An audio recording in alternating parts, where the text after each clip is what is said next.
You're going to be greasy. You're going to be greasy.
Fucking Petra, the petrol sniffing Petra.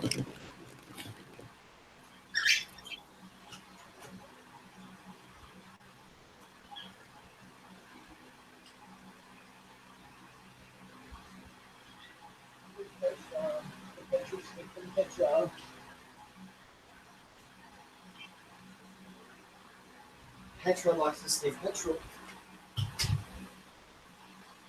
Hey, Amanda, you like to sit there and talk about the bags or the rings under my eyes. Look at this bitch's bags. She's got that much makeup on and it still doesn't cover them up. I was born like that. No, you were just born like an uncle fucking fucker look Why alike. do you think he looks anyway? Why the looks all the time? Why do you look all the time? Because look at you, you're fucking horrid. So what? What's it got to do with you? Move on. No, I won't move on because you wanted to sit there and talk shit about me. Goodbye, you have a weak link. So now I'm going to slap you around and deter you from joining like you tried to do me.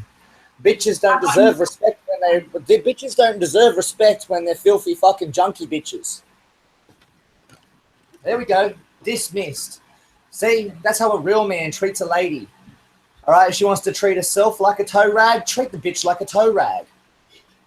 If she wants to open her mouth like a filthy fucking junkie, all right, and sit there and fucking bash people, and then when fucking they call her out, she thinks that she's going to be able to sit there and hide behind a vagina, then you motherfuckers ain't got vagina in your life. I can get vagina as easily as fucking I eat pie. And I eat pie every day. All right? So Miss Petra Miller, she could suck my cock if she thinks she's going to get respect off me. Respect is earned, not given. You want to try and earn my respect, Petra? Do you? Do you want to? Because I'm a real person. So if you get my respect, you get the respect of real people, not just troll accounts that are pretending to be your friend. Just remember that. All them dumb motherfuckers that you sit there and think are your friend, they're the ones that bring up the fact that you've said you've got demons inside you, and they use it against you. But you're too naive to see it.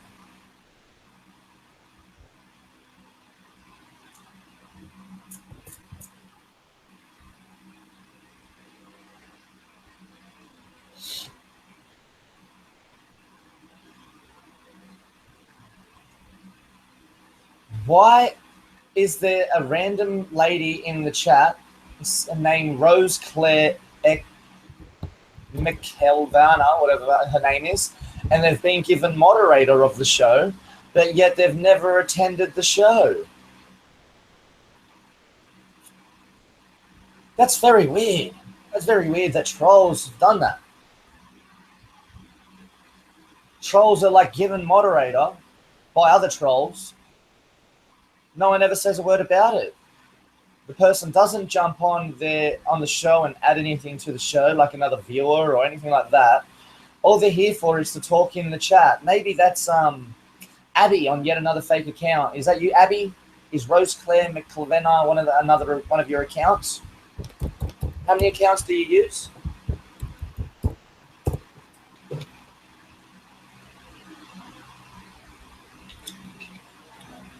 I got to give some props to Petra. At least she has the balls, and at least she's got the courage to come on these shows. Unlike some trolls that don't even show their face. People like Armando that like to use people's images. Petra, you listening? Petra, I hope you're aware that if you fuck up with these people, they're going to use your image and they're going to use it against you. They're going to Photoshop it. They're going to edit it. They're going to do very, very profane things to it. And it's going to be your own fault because you've sided with them. If you would have sided with the side of truth and honesty, then real people might have been able to help you. But now that you've associated yourself to a network of paid trolls, I think you deserve what you're going to get, which is what I'm doing right now. That's the least of your worries. If I'm making you upset, then poor diddums, it's going to turn out really haywire for you. Poor diddy diddums. Poor diddies. You know?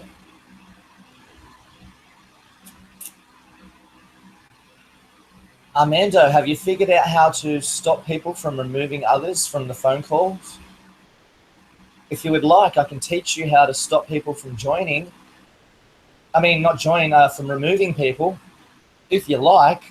But I suppose you won't want me to do that because you want people to participate in sniping and whatnot. So then you can choose who is blocked and banned because you want to be a control freak.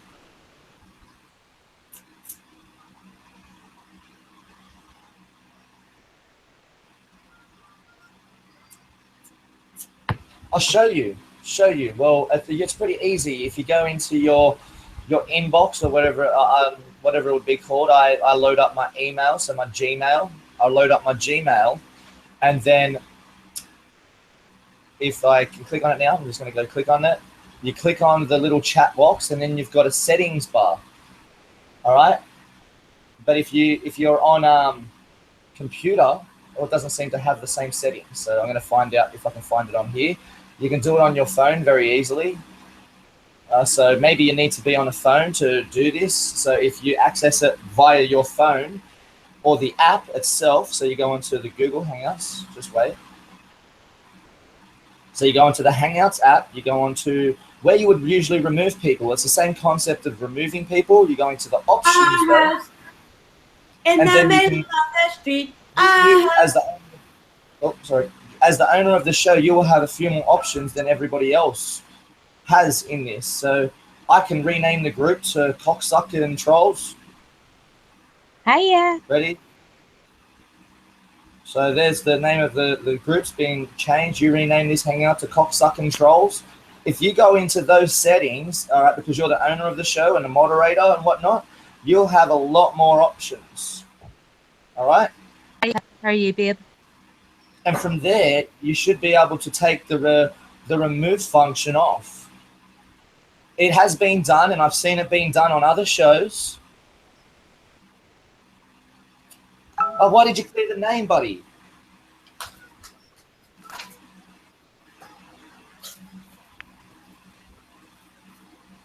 It stays on my end. It's still called Cocksuck and Trolls on my end.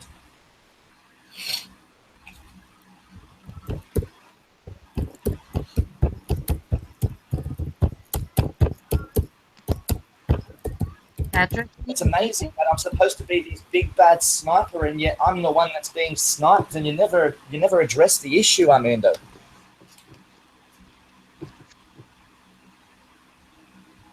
Oh, did some? Oh, Rose Claire, hello. How are you? You like to be a big mouth in the chat? Do you expect me to be nice to you now?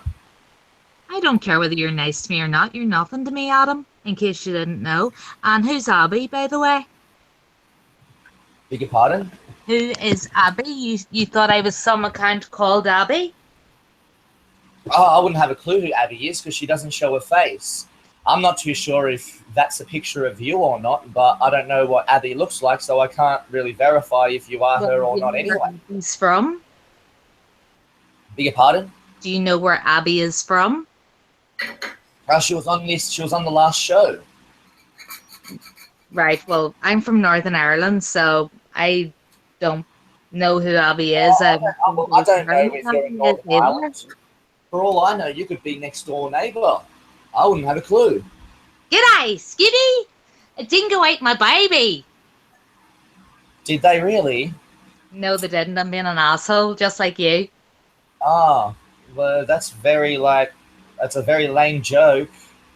Well, actually, it's a private joke between me and one of the viewers, so he's probably pissing himself laughing right now because he has a sense of humor. Is it supposed to offend me in some type of a way? Not at all. Tell me, how is life in the colonies these days? Is it like the saying, what is it, shrimp on the barbie, yet we don't call prawns shrimp, we call them prawns? No, I'm asking you, how's life in the colonies these days? Oh, sorry, you're trying to use jokes that you wouldn't even know if they offend the people that they're directed at. It's just like cracker. It's supposed to offend the white people, but yet it's not offensive at all. I eat crackers, as long as they've got some cheese and a bit of salami and whatnot, I'll eat some crackers. Well, I'm vegetarian, so I don't care what you eat. Anyway, beside the point, what's your problem, Adam? What's my problem? Bitches like you and trolls that think. Yeah. I'm trying to tell you what my problem is. On opiates? You got a problem? Yeah, I've got a problem. I said it. I was trying to say bitches like you and other trolls that think it's appropriate. You don't even fucking know me. Immature cunts. Work at him. Why don't you get a job? I'm being an immature cunt just like you are, but you can't accept it now. So you're allowed to be an immature cunt in the chat. No, but I'm just not. Got them, and I came to work, and I've come in here to actually talk to Petra, who's my friend, and Armando, who's my friend. So, did you? What's your problem? Here we go. It says, like, does anybody even like you here? What do you come here? You see, nobody likes you, so why would you come somewhere where you're not liked? I don't understand. There's a few people that actually do like me that join these shows. Who likes you? Name names, because I've had more people. I've never met you before, but I've heard your dick. So, you've heard about me, so I'm more popular than you. I can tell you 10 people who don't. Sorry, so you know who I am. You know exactly who I am, but I don't know who you are.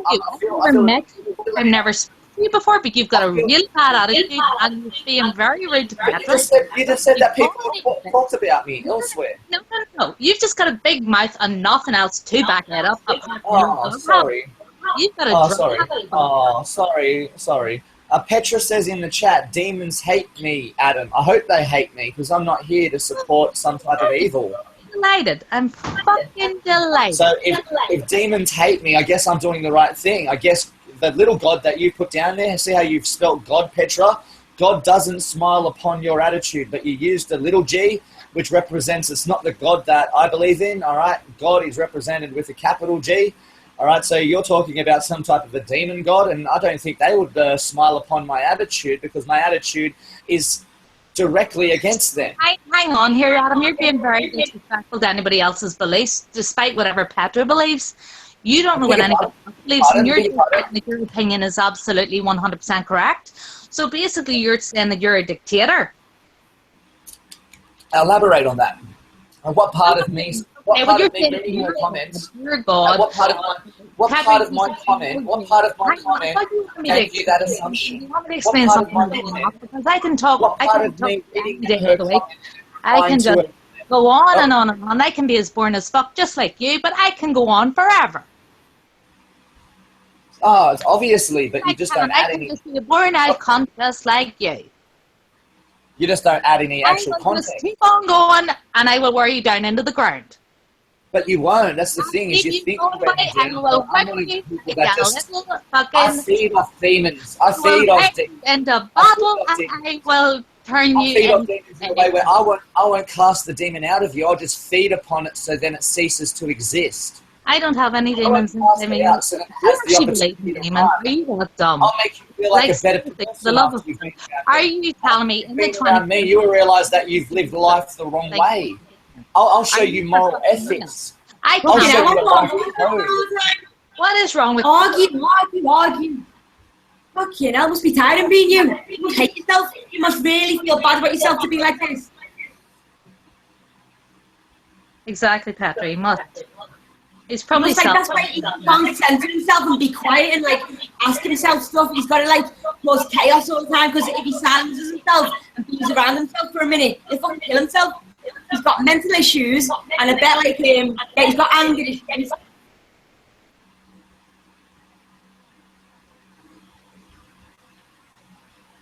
You're not going to trigger. No one's going to trigger me anymore, because I'm just too chilled. Like, I can't be asked arguing my way through life all the time. I don't need to. Like, I've proved it to myself. I don't need to prove it to anyone else.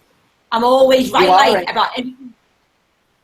If you're using the word triggered, then you are things like, I bet you got no friends and all that. All you can get is girls that will shag you. Only because she's got kids and all that, and the fanny's probably huge. That's why you can get it. Girls don't like you. Boys don't like you. You're on your own and that. Your only mate's fucking Troy, who fucking got dodgy eyes. My point is, he's come here and nobody fucking likes him. He's like, everybody has a bad word on him. You can just shush for a second. But the weird thing about that, Petra, is nobody's ever seen anybody other than you on your camera. Where if you go back into my history, you've seen that I've had rooms full of people that will actually sit there and listen to what I'm saying. That's weird. Everyone here, everyone loves me here. They all got respect for me. We all get on with each other. But you put a spanner in the works because you're horrible. And people, yeah, you're right. People like that are popular. I was like that in school. I went popular school, but the nasty people were the manipulative, conniving people who love to like be, the one talking and all that. They were popular, but the decent people weren't like. And you got your change attitude if you want people to like you. Because, you're not going to end up liking yourself. I don't want people to like me. That's not fair. I can't help that. I don't judge anyone by their looks. That's a terrible thing to say. I don't want people to like me. I don't want people to like me. Respect is earned, not given. Respect is earned, not given. All right. So if they've earned my respect, then I'll show them respect, and then we can have a likeful, meaningful relationship. I don't want to get argued anymore because it's total shit. I'm not going to pussyfoot around a bunch of no-name bitches that think that I'm going to sit there and like play catfish with. I can get vagina anytime I want, so I don't have to speak nice to you. I'm going to treat you like why do you think you're only nice to the boys like Giz? Oh, Giz, you're probably the most smartest guy in the world and all that. That's what you like to men. To girls, you got no respect whatsoever. I do, though. I do, just not to females like you. Another personal dig. You're wasting a bitch putting me down all the time. You're attacking me. Personal attacks. If you really listen, that's not really attack that me. wasn't a personal You could attack. really know me.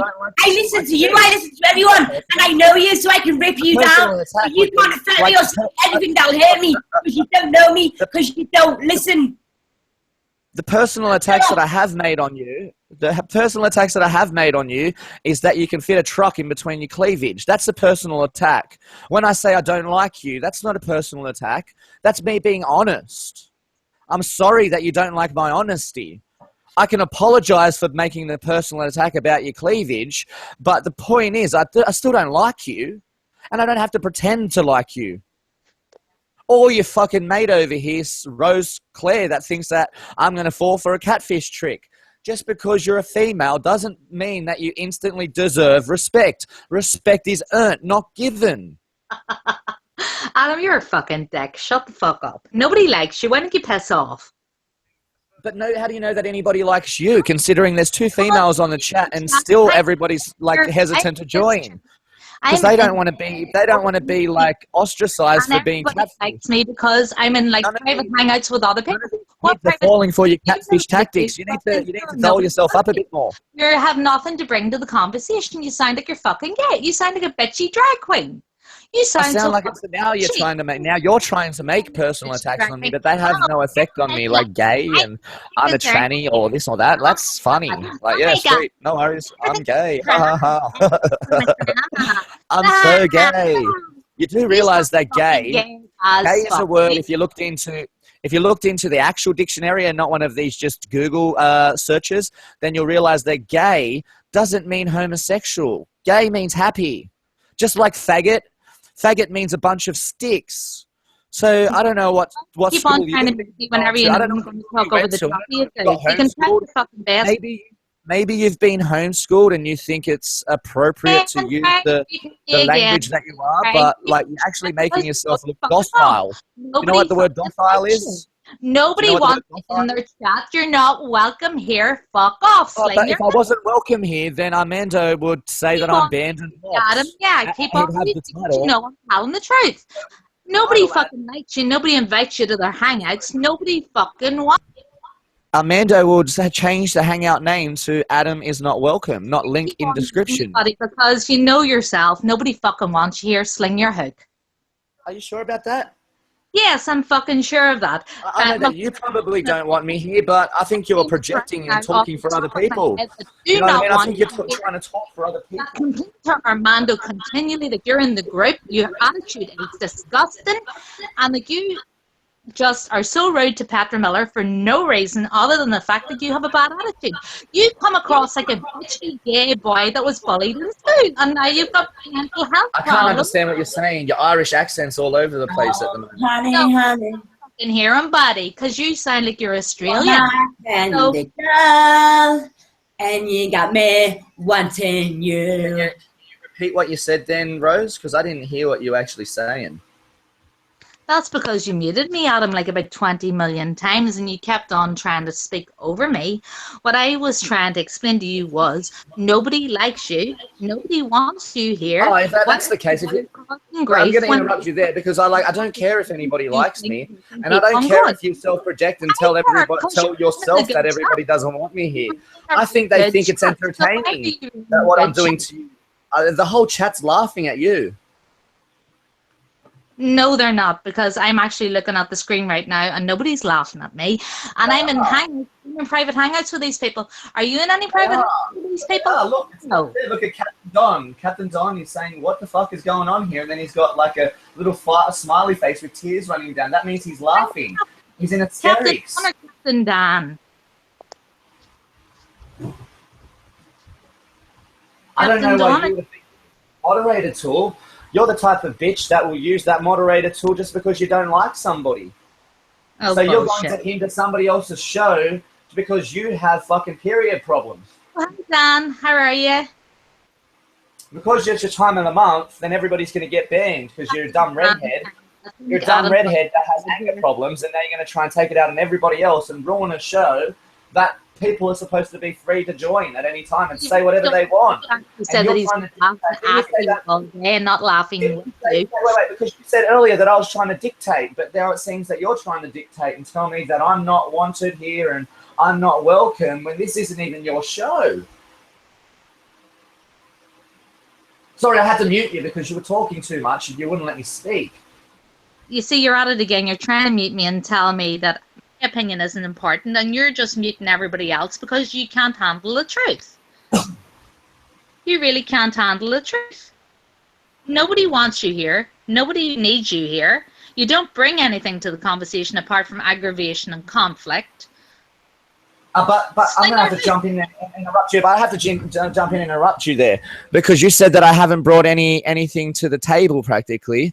But yet you said in the first sentence that you've joined this show, you said, I don't know you, but I've heard about you. So you actually haven't listened to what I've said at all.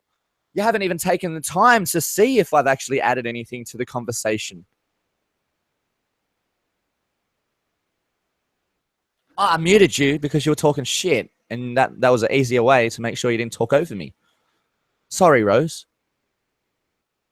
Right, so why don't you? Because you're not winning the conversation at all. My point of the matter is I can speak to these people in private because I'm in private hangouts with most of these people.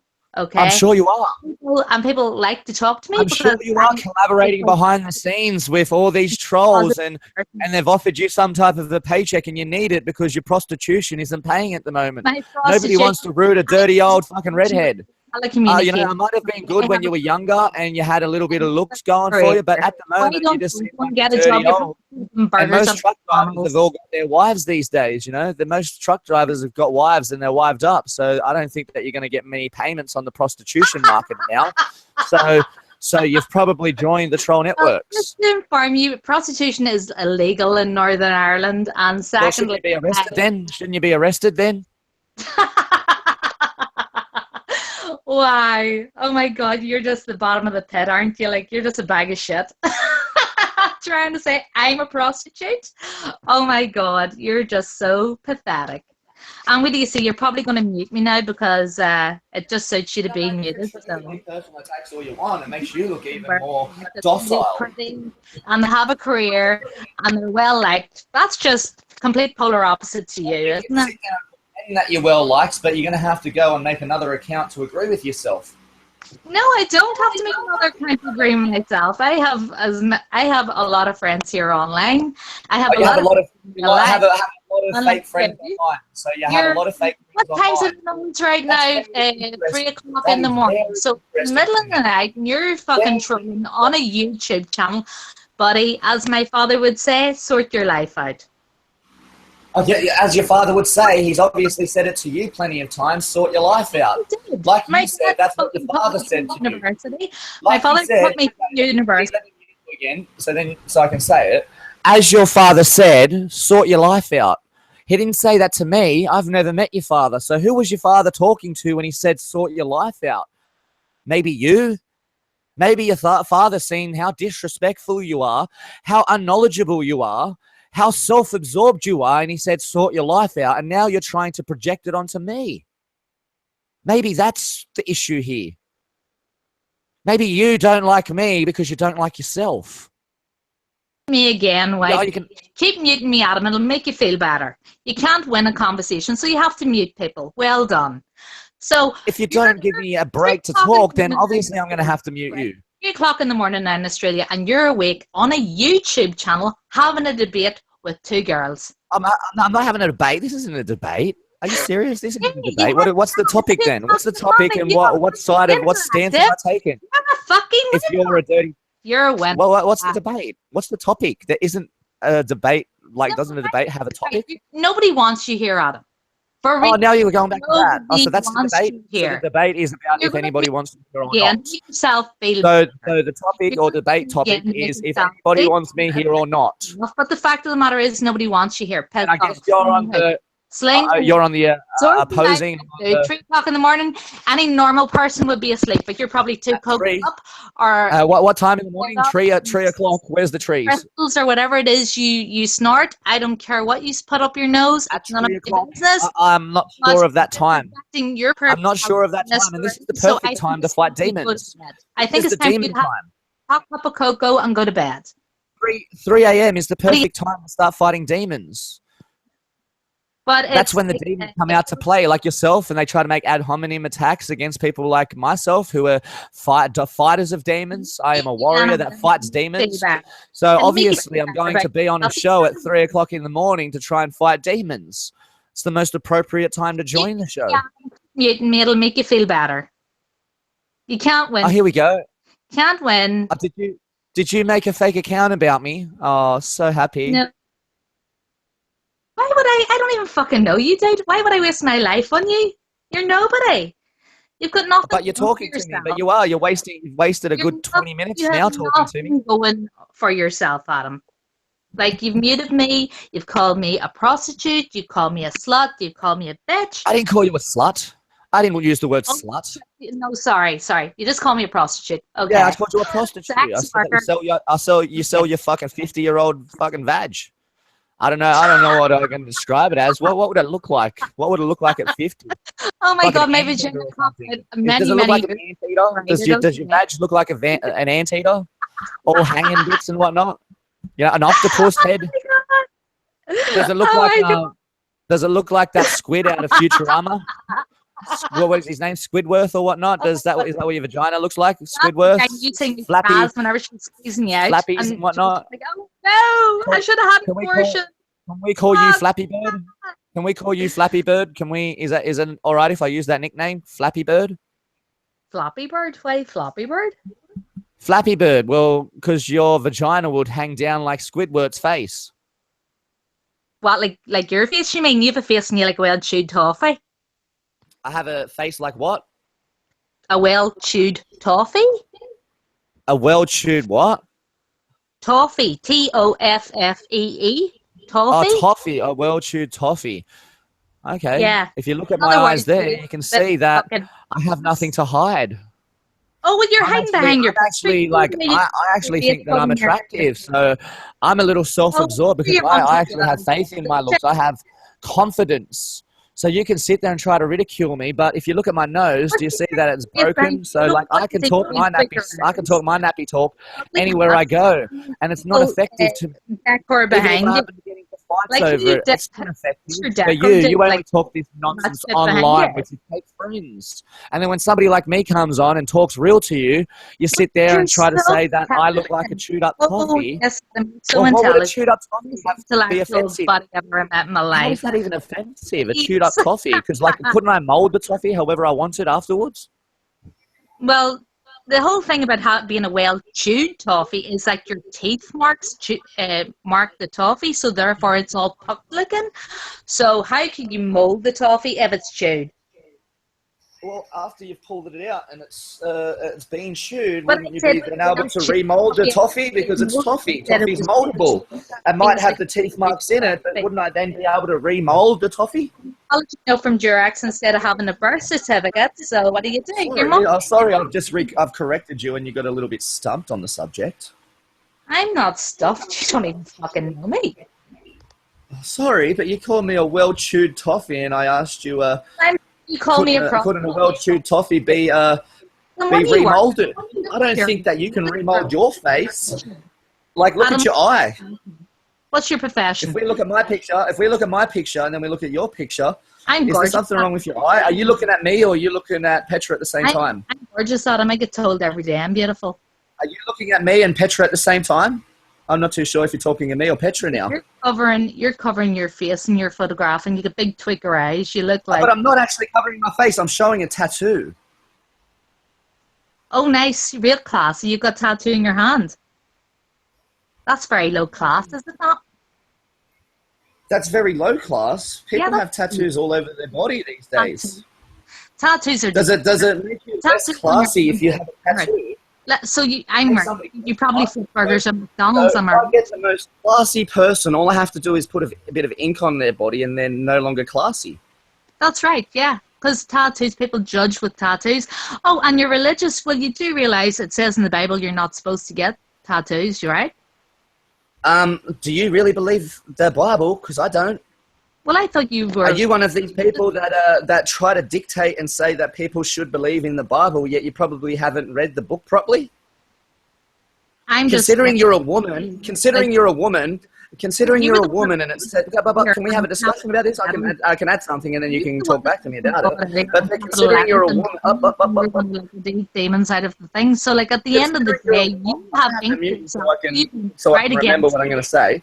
But yeah, considering you're a woman, don't you find the Bible very chauvinistic? A woman come from a man's rib. All it took was one of my ribs. My name's Adam, by the way. So all it took was one of my ribs to make you. All you are is one bone out of me. So a man are superior. Why are you talking up to a superior figure? I'm superior than you. You come from a rib. I was made by God. God made man. He didn't make woman. He made woman to be a little bitch for a man. So why are you speaking out of school? If you believe the Bible literally, then shouldn't you be closing your own mouth and abiding by what a male says? Adam, keep on, buddy. Make you feel better about yourself. You've heard of Lilith then, I'm sure? Lilith? Yeah, I've heard of Lilith. Okay, so what about God made Eve out of But what? So now you're going to dismiss the canonized Bible. So I don't know what Bible you're following. Then, if you wanted to take it all into context and put it all into it, then that's very far fetched because that's not what the scholars believe.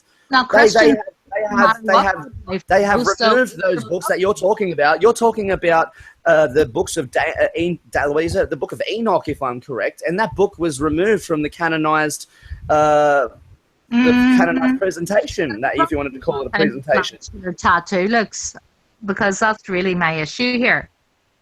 You know, Hey? you're calling me a prostitute, even though I am a professional and I have a really good job. But you're telling me that I'm a prostitute, but yet all you're walking around with tattoos in your hands. So you're probably flipping burgers at McDonald's.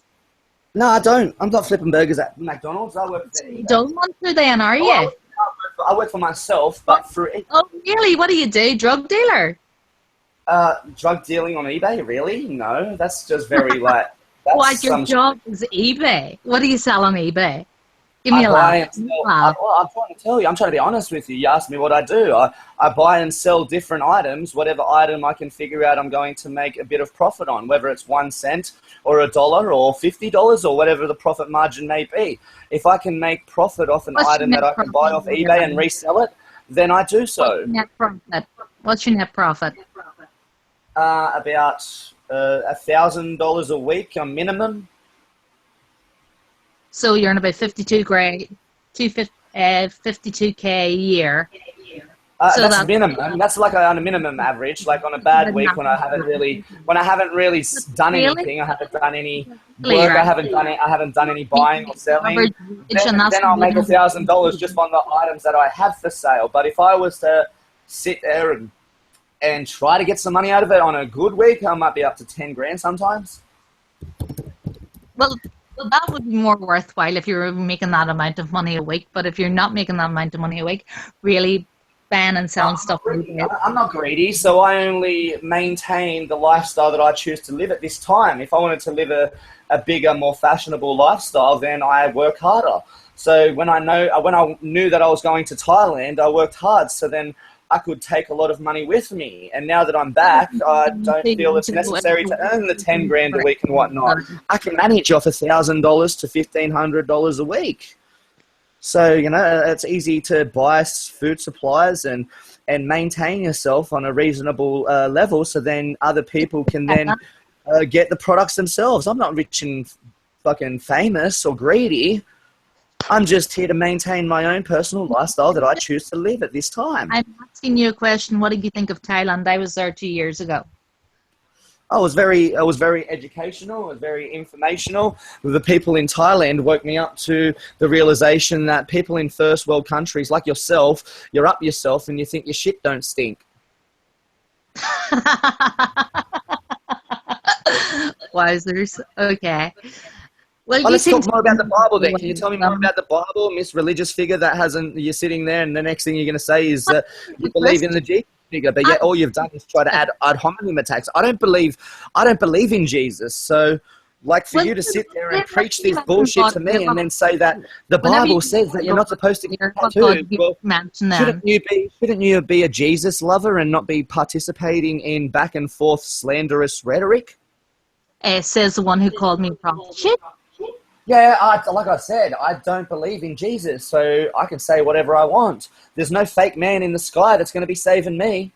But you said earlier that you believe in God, so what God do you believe in?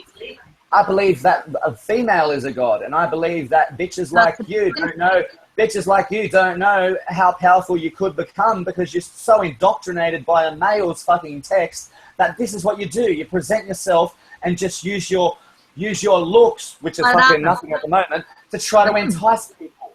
All you do is use your looks and your voice to try and entice people. You don't actually add anything.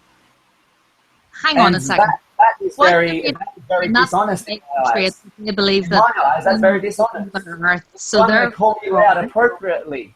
And if I get judged for calling a bitch out, for being a bitch, then woof woof.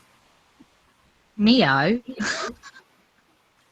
Well, all I'm saying is, I'm sorry for insulting you, but the fact of the matter does remain, I think hand tattoos do look very low class.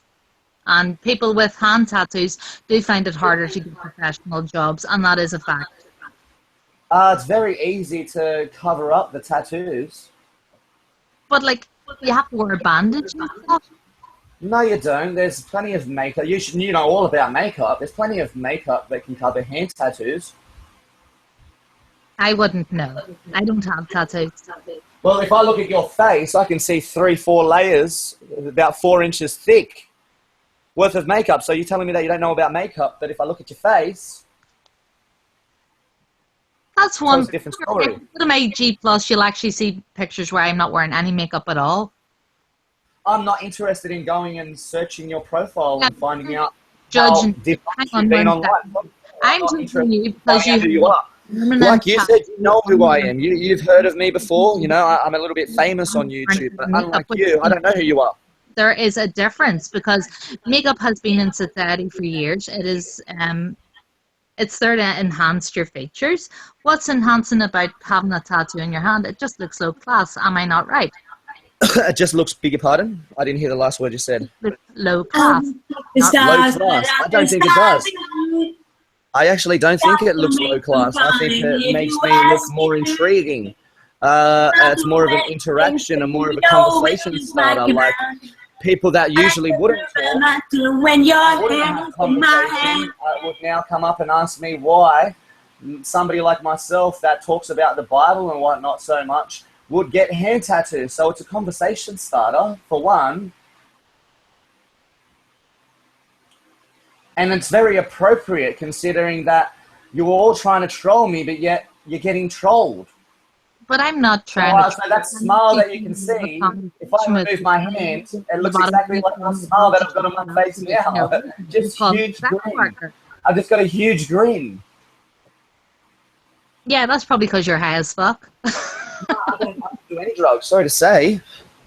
I might drink a bit of alcohol. But you can sit there and assume. Do you know what assuming does? It makes an ass out of you and me. But I'm willing for you to assume all you want. Because if people analysed and researched or investigated your claims, they would see that all you have done is made ad hominem attacks. Says the guy who called me a sex worker.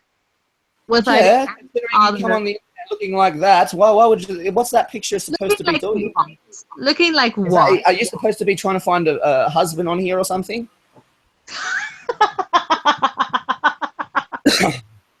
Why does it look like you're half pulling off a duck face? Yeah, it looks like you took 20 pictures and you chose the best one and you half chucked the duck face in between it. I chose one because I had my other one up for quite a while and I just thought it was time for a change. Anyway, that's beside the point. Yeah, I'm really here looking for a husband. Yeah, I came to look for you, Adam. I didn't say me. I don't want to be fooled by a catfish. You're so my type, really. Like I see, like Petra said it earlier, is, you might be able to get yourself a fucking root whenever you want, but you're fucking never going to be able to find her. And then she fucked up because she realized that she just said and contradicted herself that I can get a female whenever I want. I've got confidence in myself. I'm a good looking guy. I'm pretty smart. I have a lot to offer. I've got my own revenue. I've got my own resources. Now, I've got a lot to offer a female that has her head screwed on. Mm-hmm. But I don't offer females that have nothing to offer me. Mm-hmm. Why should I carry a bitch out of the dirt when she's willing to roll around in the mud?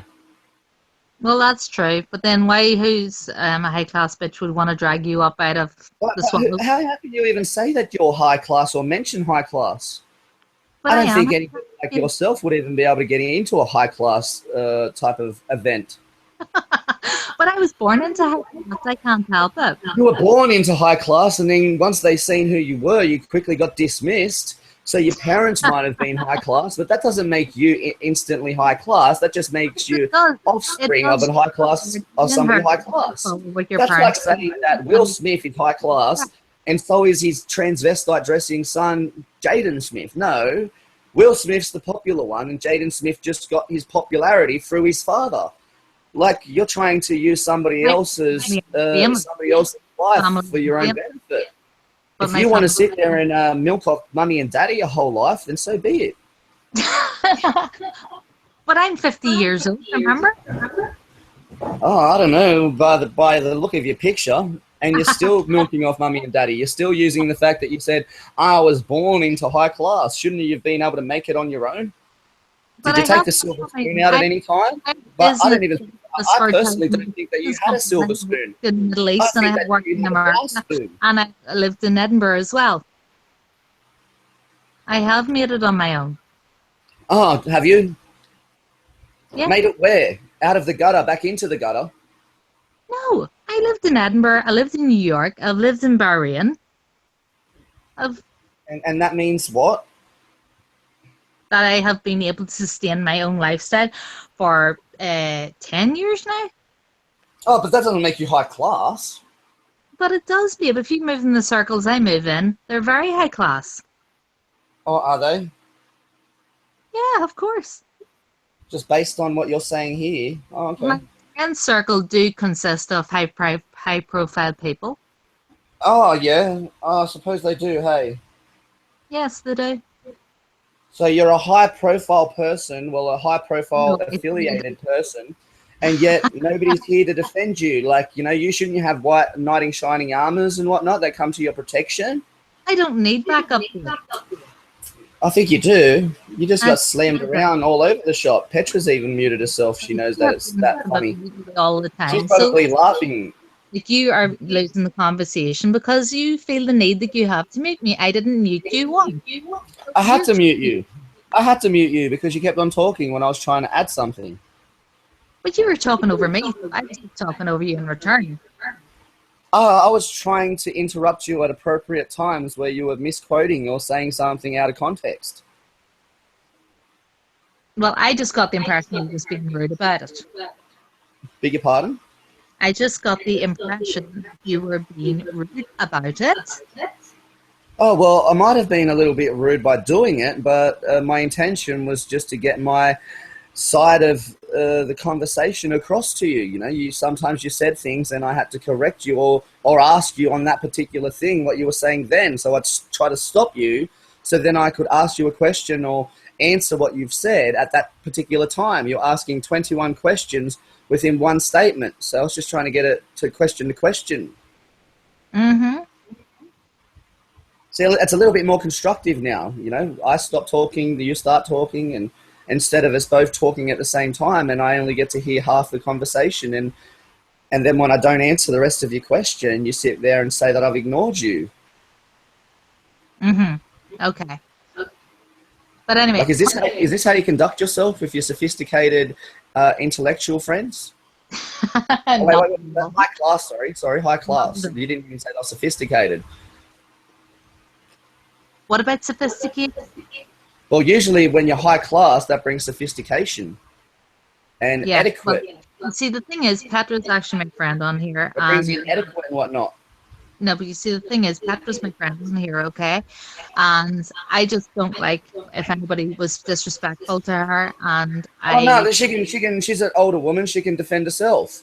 If that dumb bitch wants to sit there and fucking name call me last show and pretend like it's not going to have any repercussions, she's fucking wrong.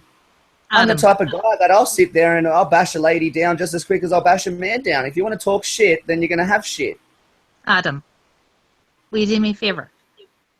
Yeah. Will you not call Petra a bitch, please? Can I not call a what? Will you not call Petra a bitch, please? Oh, well, if the shoe fits, then she can wear it. No, but she's a really nice girl. She seems nice at times too, when she doesn't act like an erratic ice junkie. Meth junkie. Yeah, but you see, the thing is, right, everybody's got their own path in life, okay? And Yeah, I know she's got problems too, and I'm not the guy that's sitting here bringing up the fact that she sits there and says that she can cast out demons and she can repel people's demons and whatnot, or she reads out emails that she tells a whole life story about how she's been possessed and all these other erratic things. I don't try to use that against her. I try to help her to realise what she said and the ones that are actually trying to use it against her. And yet this lady sits there and thinks it's okay to sit there and turn it back onto me when I was simply trying to open her eyes to what was really occurring here. Not here, on the last show, sorry. yeah, well, you see, the thing is, the taste is sweet as the sugar you put in, okay? So if you're nasty to people, people are going to be nasty to you back and vice versa. So I think everybody in here has just got off on the wrong foot, and I think everybody should just draw a line in the sand and just try to get along. Nah, I don't try to get along with anybody. Respect is earned, not given. Right, well, that's fine, but I don't expect any of you to respect me. I know the way that I hold myself on these shows, hangouts, whatever you wanted to call them. I know that they're full of people that are paid to come on here and spew absolute jargon. So when I encounter one of them people, I'm going to treat them appropriately. And that appropriateness is me bashing them like they bash real people. Mm-hmm. Do you get paid, Adam? No, I don't. Like I told you how I earn my revenue. I know, but why don't you get a job like that? Because that would be extra income, you know? I've been offered a position as a page role, and I declined because it's a very filthy thing to do. Mm-hmm. I will not participate in hindering somebody else's opinion. You could say whatever you want about me, and if somebody else was to come on and agree with you, in my opinion, no normal person would try to collaborate like that. No real person that didn't actually know the person directly, personally, would come on and defend somebody mindlessly. So when I see that occur, that's a realization to me that these people are dishonest. Like if Petra turned around right now and started bashing you or arguing with you, you would hear me shut up. I would mute myself and let you have your back and forth rhetoric, and I wouldn't interfere at all. But Petra wouldn't do that because that's not in her nature. I'm just giving that as an example. If somebody else was to come on the show, say like Jay Tudor, if you know of that character that comes on this show regularly, if he was to come on the show and have his discussions with Petra like he usually does and bashes her around, you don't hear me sitting there intervening. I'll let them have their back and forth discussions, and then if I have an opportunity, I might try and chime in on the actual topic, but you won't hear me trying to, what would it be the word, give credit to these people in any type of way. Like if you heard Tudor saying that Petra is a certain whatever it is, name calls, you wouldn't hear me turn around and say, you shouldn't call her that, or you should apologise. No, that has nothing to do with me, and that is up to him to feel on his own discretion what he is to say and do. Well, all I'm saying is, Adam, I've never met you before. I've never spoke to you before. In fact, I've never seen you before, but I have heard about you, and I've just heard negative things. Let's just put it like that. Like right. Popularity works in mysterious ways. That negativity will usually turn to positivity. You know, it's you are what you sow, you are what you reap. I know that I'm putting out a lot of negativity towards the trolls, so obviously they're going to respond with that. Once I get to a critical mass and I have a lot of followers, all right, because I know I'm going viral, well, then I'll change that, and I'll actually start revealing the information I know, and I'll turn all these haters into fans, and then I will have the fan base that I deserve of. Mm-hmm. How many followers do you have? A lot. Like, is it a couple of thousand, or? I'm the type of guy that cares about a number. I just know once it hits critical mass, then that's the point that I can turn around and reveal the information I know. So then it reaches a lot more people. I'm not about to reveal what I really know, so then it can be gatekept and I can be, what would it be, the word, suppressed like I have been in the past. I'll make sure that I use my characteristics, my personality, to build a fan base, and then once I have that fan base that will spread the information I'm saying, I'll spread the information I know.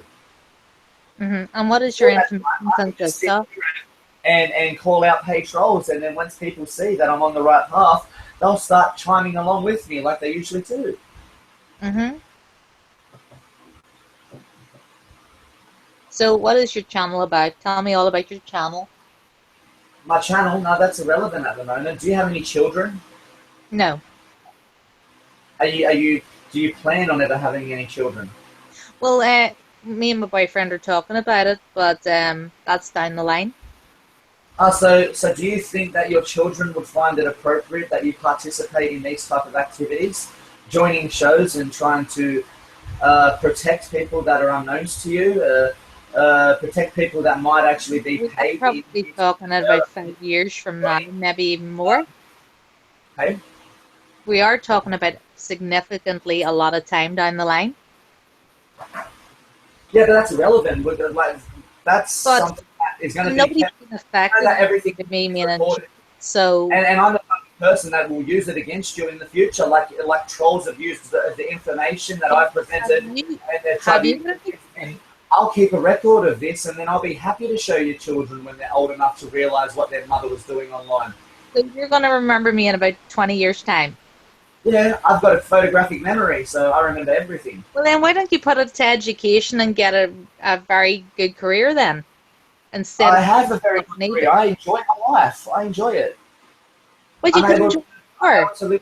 I'm able to move and live freely. But you could enjoy it more. I probably could enjoy life more, but I could already do that. I could use the money that I've got to still go and do whatever I want. I can catch a plane to any country I want right now. But you see, and I could stay in that country for a period of time. That's whatever period of time. I could continue to earn revenue whilst I'm in the other country. So I could maintain my lifestyle in any different country I like. So I don't understand what you're saying. Like, my lifestyle could be a lot better when I have the lifestyle I want. I move and live freely. And to you is, if you have a photographic memory, you shouldn't keep that to yourself. You should be putting your genius into Mensa or into some other field where you can help develop other people. There's a lot of fraudulent companies. Talent for education do, and people with a real for. Why would I participate and join a network or a company that would use my skill, or whatever you wanted to call it, to their own advantage and manipulate other people with it? But I don't agree with that. I'd rather use my own intellect and my own skill set for my own advantage, and then help people to realize the things that I think are appropriate. Study business, or went to university and studied psychology or philosophy or anything else. You could have actually went and opened up your own company, and like, even if you wanted to go into I could still do that. A life coach, you could be anything like you want, but like, why don't you do that then? Because that's not what I want to do with my life. I don't want to do those type of things. There was 2 jobs that I wanted to be when I was a kid, and I don't really want to be them anymore. One was a pilot, and the other one was an astronaut. Astronaut's absolute bullshit, and pilot, I don't really want to risk myself in planes that aren't very well maintained these days and seem to just fall out of the sky.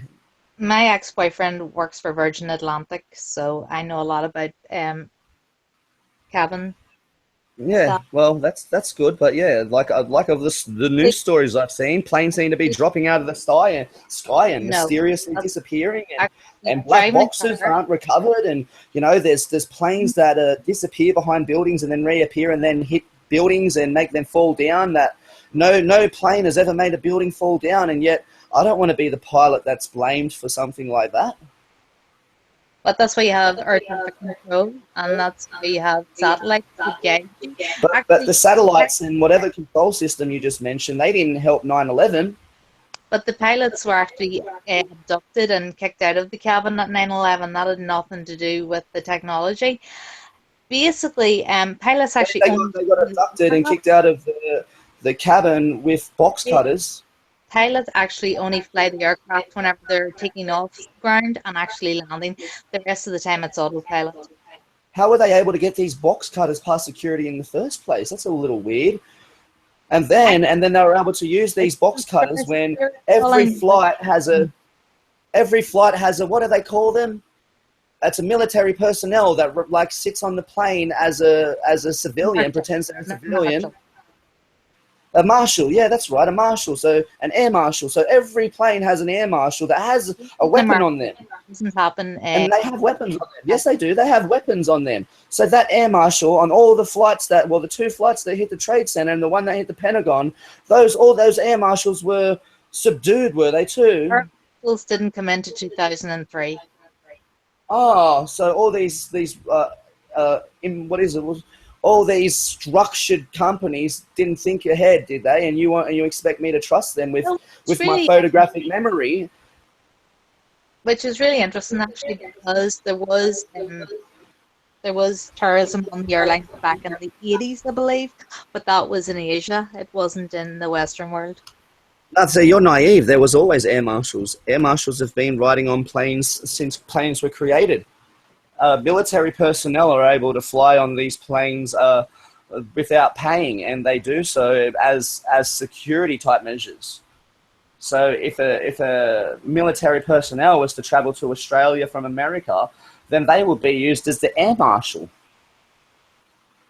So to tell me that there was people on that plane that didn't have skill sets to take down the people that apparently were just using box cutters, and they were very untrained in any type of warfare, except for apparently flying 747s into buildings, then I don't agree with you. I don't see this story as plausible. The only thing that I ever seen conspiracy I don't wise. trust the companies. I don't trust the companies. All Well, right, the the only companies that you're telling me that I should go and use my photographic memory to help them succeed in indoctrinating children and what I people said, that don't I deserve it, then I don't agree with that. I'm not going to help a company your own to business, indoctrinate somebody else. life. That was the They're only. going to use my photographic memory for their own advantage. Do you have a certified photographic memory, or is it self-proclaimed? Well, I didn't get any type of certificate, but it's been verified by other people. Like who? Like your doctor or some sort of like Oh, yeah, educational board? Or my doctor has said that I've got photographic memory. I was told that all throughout school by my teachers that I've got a photographic memory and that I don't pay attention and I should use my memory, like the skill set that I've been given when I just didn't care. I could see the lies within it. Teaching me that 1 + 1 = 2, but if I put a man and a woman in a room, they can make 3. right. Very good. Shit. I have to go and actually cook dinner. It's 4:45. But guys, Well, I'll be back later. yeah, it's about time that I chimed out for a while too. It's 33. Well, it's 3:43, but there's 2 3s in it, so I think it's about time I chimed out. Freemasonry number with my number in the middle. So I think it's about time I chimed out too. Okay, Adam, take care. Goodbye.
I'm going to leave you to your emotional self, Petra. Enjoy singing to the crowd.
I've just sang this, but I've fucking didn't know I signed out. I'll do it again. Hell.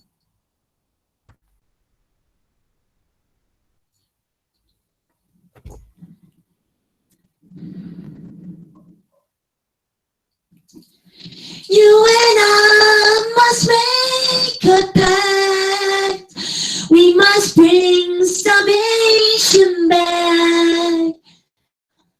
Where there is love, I'll be there. I'll reach out my hand to you. I'll have faith in all you do. Just call my name and I'll be there. I'll be there to comfort you, build my world with dreams around you. I'm so glad that I found you. I'll be there with a love that's strong. I'll be your strength. You know I keep holding on.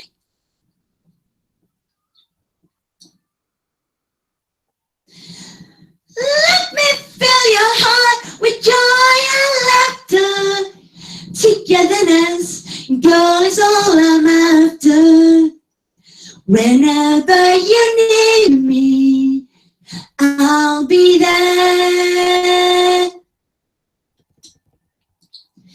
I'll be there to protect you with an unselfish love that respects you. Just call my name, I'll be there. I'll be there to comfort you, build my world with dreams around you. I'm so glad that I found you. I'll be there with a love that's strong. I'll be your strength. I'll keep holding on.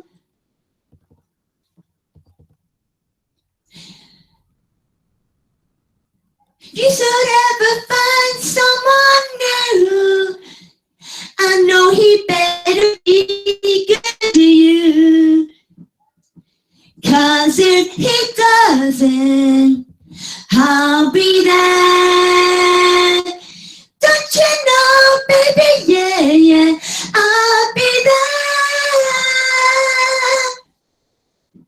I'll be there. Just call my name and I'll be there.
Here come the men in black.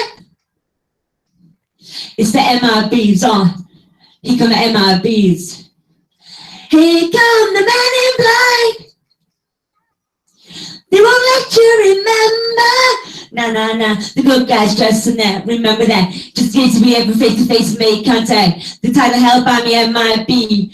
Made you think what you saw you did not see. So don't blink, be what was there is now gone. Black suit with the black ribbons on. Walking shadow, move in silence. God against extraterrestrial balance. But yo, we are no government list. We straight don't exist. No names and no fingerprints. Saw something strange. Watch your back, cause you never quite know where the MITs is at. Here come the men in black. Galaxy defenders. Here come the men in black. They won't let you remember. From the deepest love, darkest night, on the horizon, a bright light enters sight tight. Cameras zoom on the impending doom. But then light boom, black suits fill the room up. With the quakeness, talk with the witnesses. Hypnotizer, normalizer.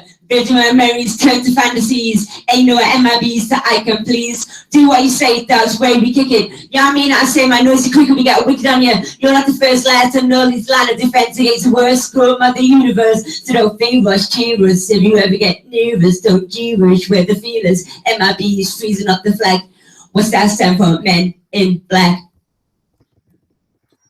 Men in black. Men in black.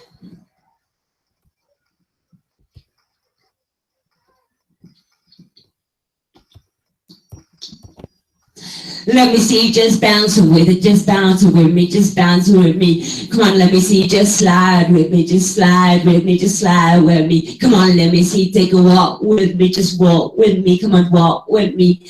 I'm making that work. Now freeze.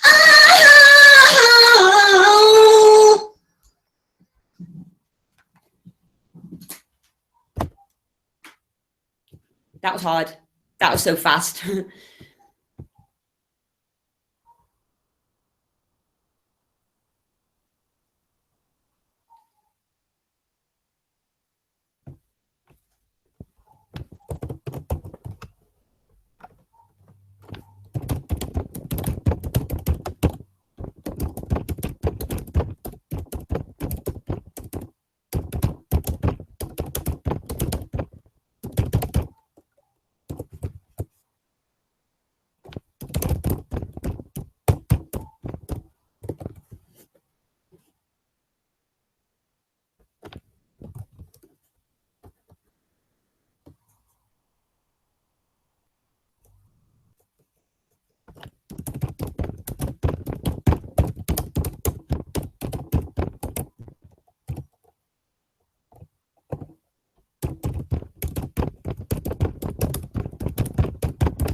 Hi, Petra. Shotgun. Hi, Petra. You like me? What? How are you? I'm doing well, thank you, baby. Good. It's very quiet here. The pets are very quiet and it's peaceful out. It's night time. I'm going to go to my parents for a little bit, but I'm coming back later. Yeah, I see that. What have you been up to? I told you in the past, I like your hair in a bun like that. My mum says that. My mum says I look better with my hair off my face because when it's down, it's like so thick, it covers my face, doesn't it? So I look a bit sinister sometimes. She says I look like the girl off The Ring, you know, that horror movie in The Grudge where she's got all the hair down and that. Right. But yeah, I do it up sometimes, but it hurts my head if I wear it up, you know, because it's tight and that. It looks beautiful. Thank you, mate.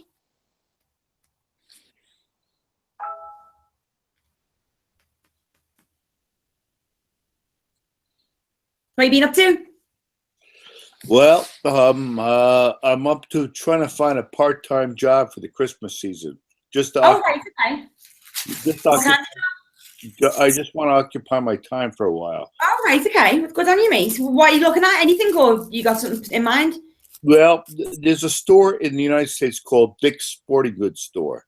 Sports goods. Dick's. It sort of is all about outdoors, camping, hiking, fishing. Why don't you do a personal gym or like a gym, working at a gym trainer or something?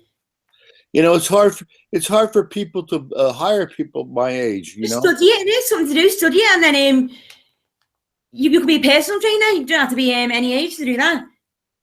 Well, I'm trying, baby. I'm trying. Well, good on you, mate, for trying. Well, I wish I could say something about myself, but I've stopped trying ages ago.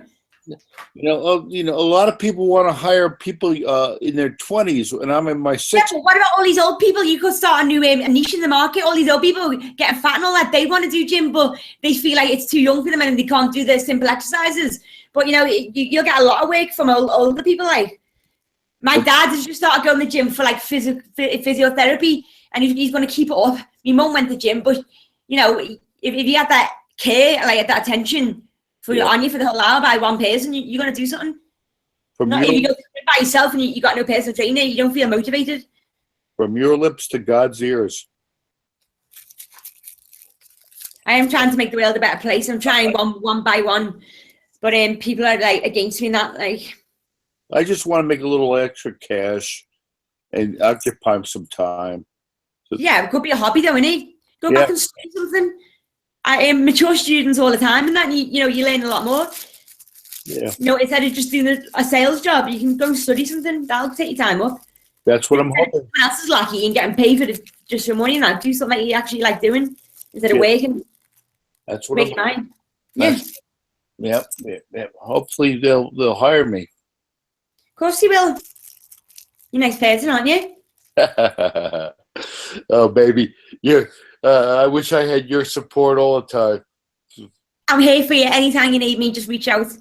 Thank you, Petra. No one needs me for nothing. Like friends of ours and my parents and all that, they don't ask me for nothing. They never and I actually say a friend in need and a friend indeed, and I'd love to help anyone that came to me. I help them indifferently, like they don't know at the time, and I don't know either. But I might help them down the line. One day they'll think, "Oh, that was true," but no one comes to me with the problems and that. I don't know why.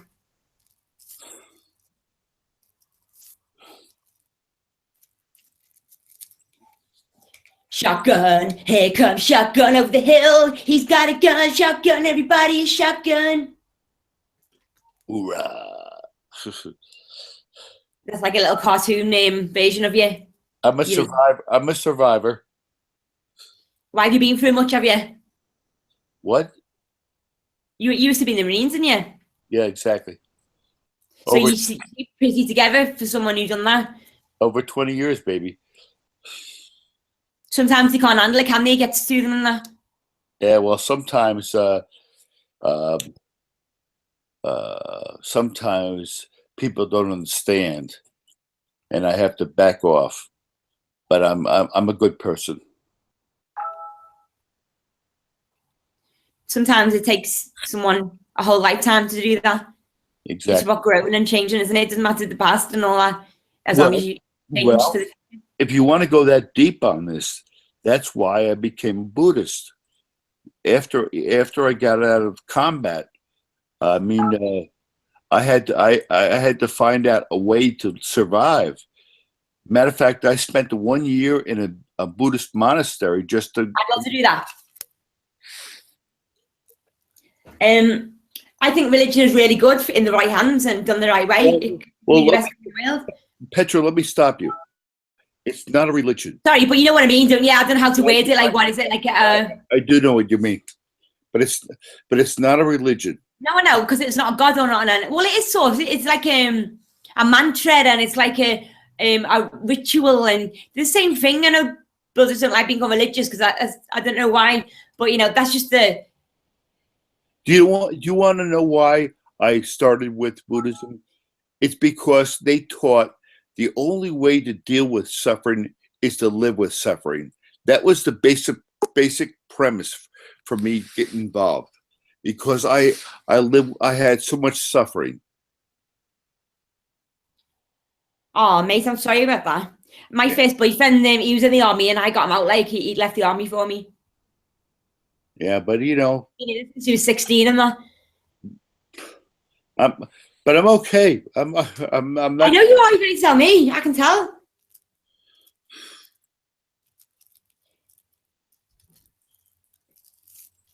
I've got a quick temper. I've got my problems, like not shutting my mouth and all that, get myself in trouble, drugs, but you know, we've all got goodness in us. Yeah.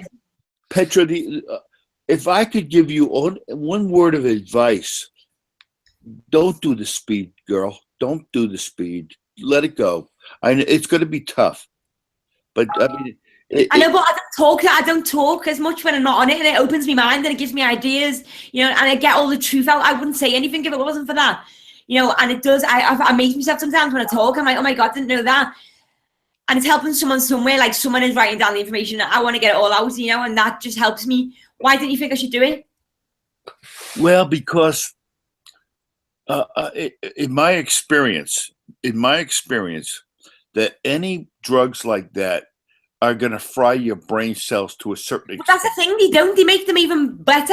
Opens my mind and that. I've got a different relationship with them as everyone else. I'm not saying that this is like for everyone, but for me, I don't want to get into it. I know it's bad and all that, but no one likes it, me doing it. But how do you that's know? how I cope. That's how, you know, you choose Buddhism. I choose to get me mind on, you know, drugs. But Petra, I mean, how old are you? You're in your early 30s? 32. 32. Okay, cool. How do you know what this is going to? I know it's going to affect me in the long run. I've only been doing it for 6 months to a year, but in the future, I hope to do something good with my life, and I'm waiting for that moment to happen. And when that happens, that'll replace it, because I'll have to get in like a career or something. But I'll have to get into it, like, and that'll become my new obsession, you know? I get obsessed with things and, like, addictive nature and all that. But once I become addicted to something good, I'll leave go with that. I won't need it.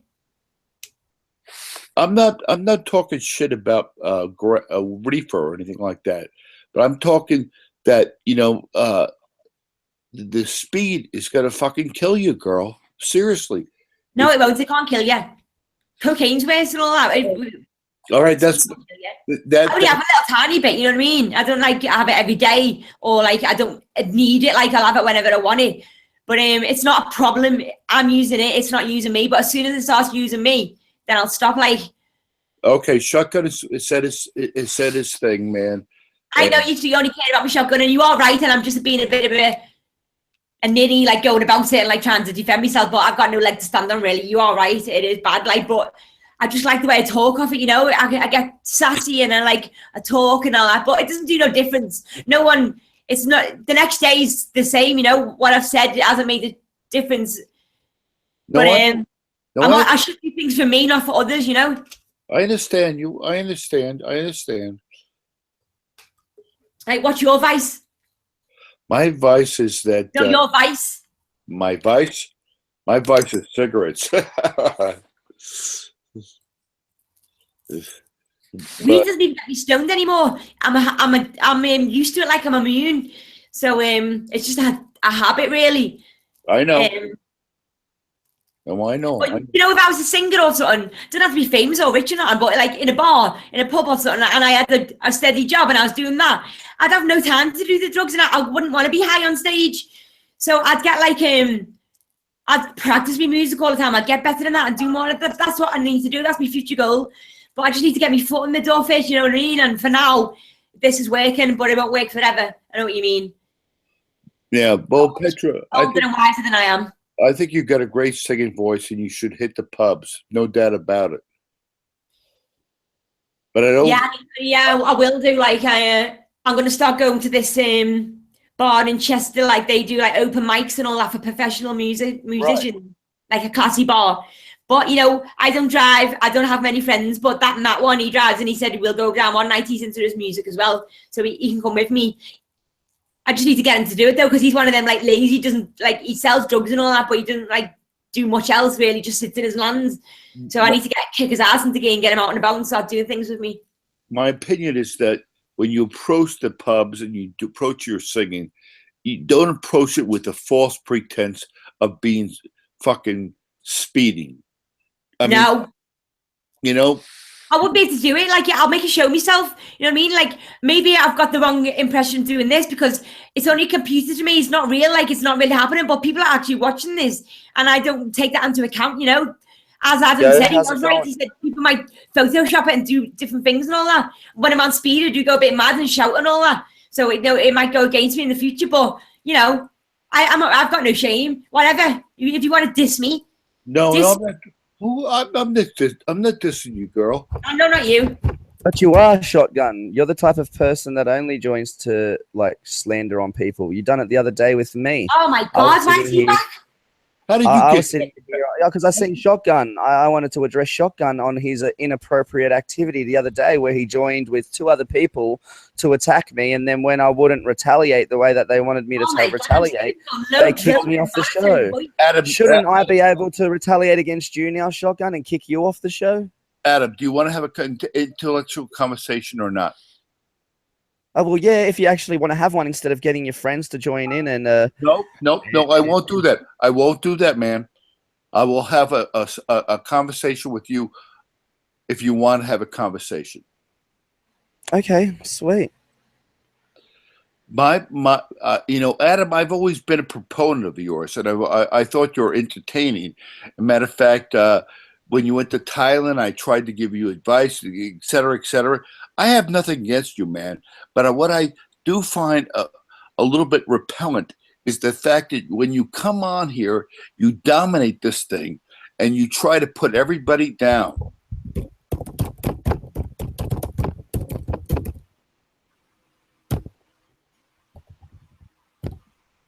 You still with me, Adam?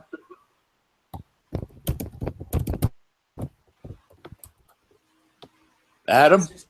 Yeah, I was just getting something. I heard what you said. Okay. You still with me?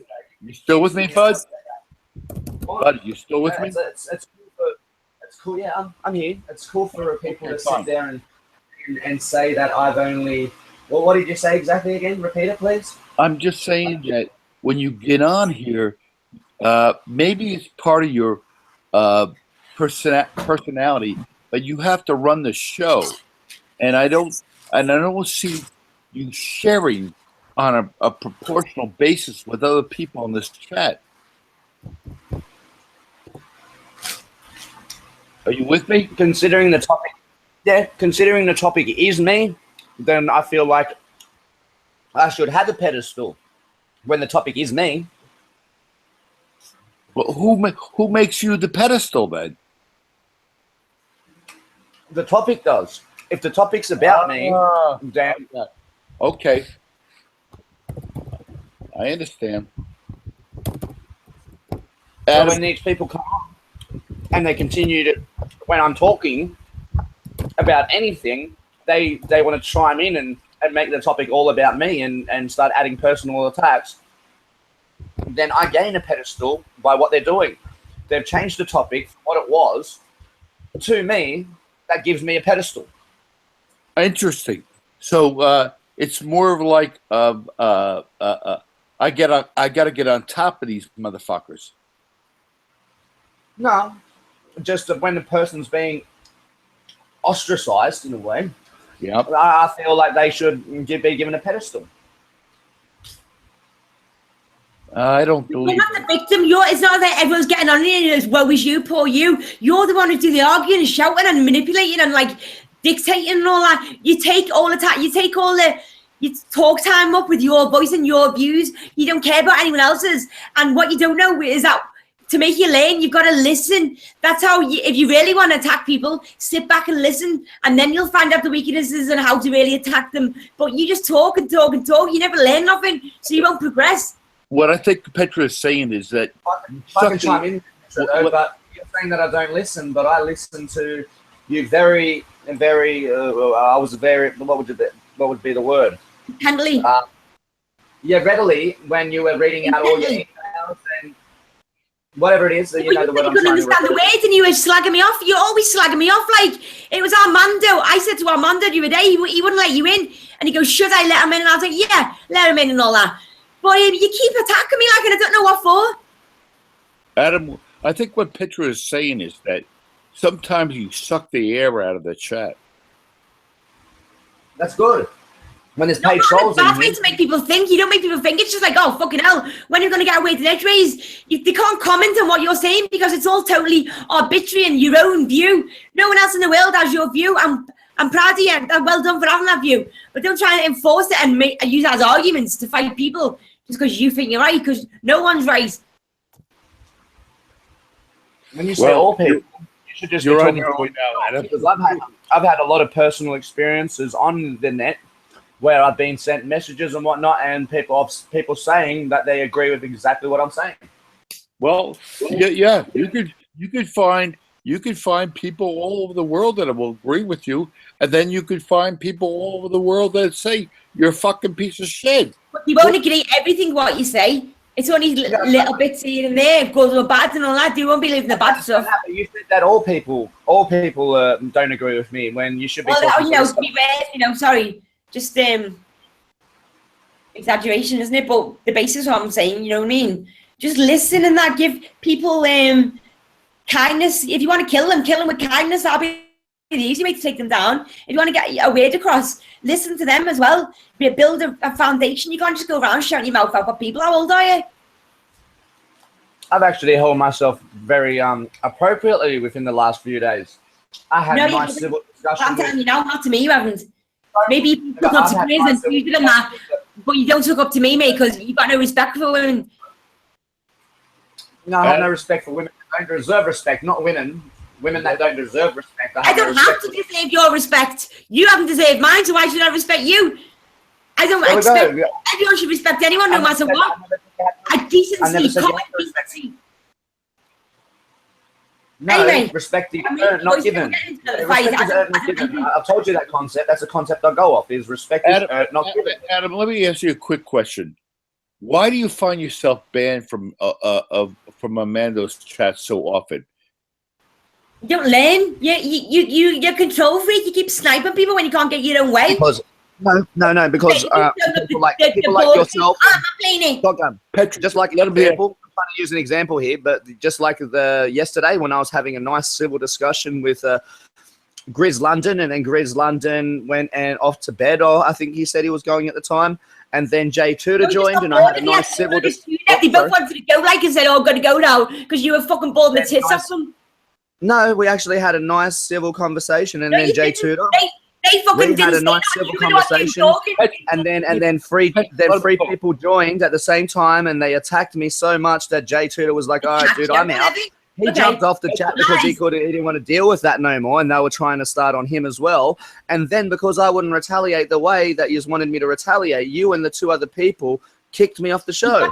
Schizophrenia. You got delusions. Your mind is delusions. And then I'm blamed for sniping when I didn't even retaliate. People with an inferiority complex has normally got a superiority complex as well. Like they go hand in hand.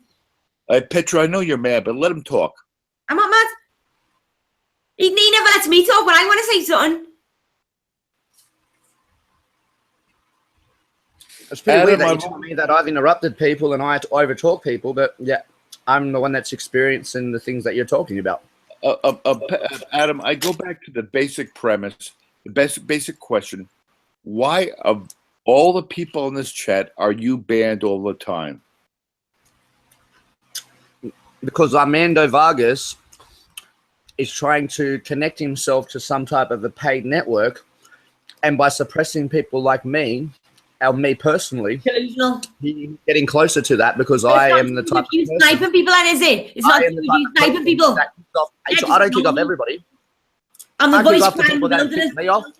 I kick off the people that have kicked me off the show and other people, and they deserve what their own actions. They deserve a bit of karma. Oh, so and I just provide that karma.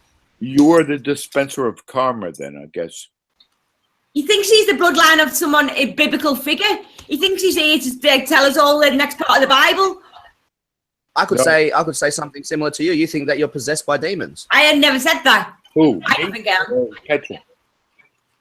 Well, you said that you can cast demons out of people. Not me. That's right. To me, that's up to them. If they want to leave. Beg your pardon? It's not up to me. It's up to them if they want to leave. Then it's not up to them, innit? If they leave, that's up to them. No, I'm saying you said that I think that I come from a bloodline of biblical description, and yet you're the one that's saying that you can cast demons out of people. So who's the crazy one or the most far-fetched one there? You wouldn't give me the time last night for me to read you me stuff that I've written on and studied and explained. You wouldn't give me. You don't want to know it. You don't want to face it because then you'd have no leg to stand on when you say you talked about demons. I've had experience and right, I need to calm down. If you listen to what I've actually said, then everything that you're saying now is sort of irrelevant, Petrol, because most people with a religious background would agree with exactly what I'm saying. When I say that I come from the bloodline of Cain, and you've actually read the story, well, Cain kills Abel, and then there's another son that's created. Just listen, I'm gonna tell Shotgun because he's listening in too. All right, and you've just miscorrected, you've just made yourself look like a fool. So I'm gonna explain why. All right, and that is because if you read the Bible, it says that Cain killed Abel.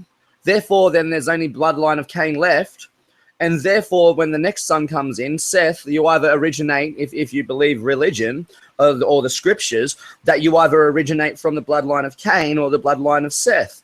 So for her to say that, I think that I come from a bloodline of biblical description, well, so do most religious people. I'd say 99% of them would say that they come from either the bloodline of Cain or the bloodline of Seth.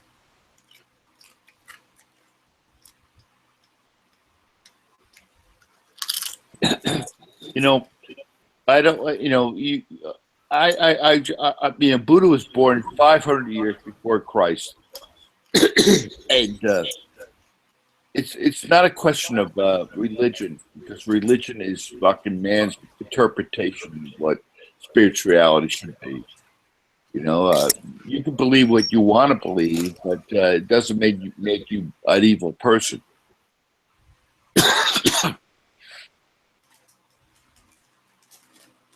Or an atheist.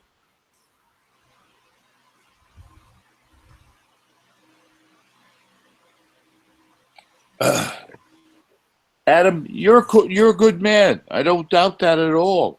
I mean, you just can't fucking be shoving shit down people's throat 24/7. That's all, brother. I know that. I'm entitled to my beliefs, and if I come on here and I'm asked questions about my beliefs, then I feel I'm free to express that. No one said that. No one said that. Tudor expresses his belief. Armando expresses his belief. But I mean, I've listened to Tudor and Armando. I've listened to Tudor and Armando, and Armando agreed. Armando would agree with me more than he would agree with you. I guess it's more of a matter of temperament. That's what I'm saying.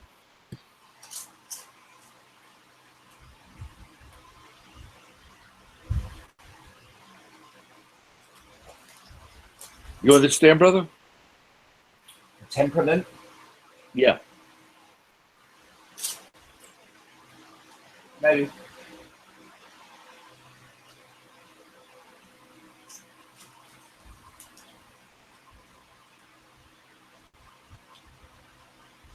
Everybody's entitled to their own beliefs. I never said no. I never said that. You're entitled to your beliefs, as I am. But it's just a matter of way You project your beliefs in a matter of temperament. That's all I'm saying.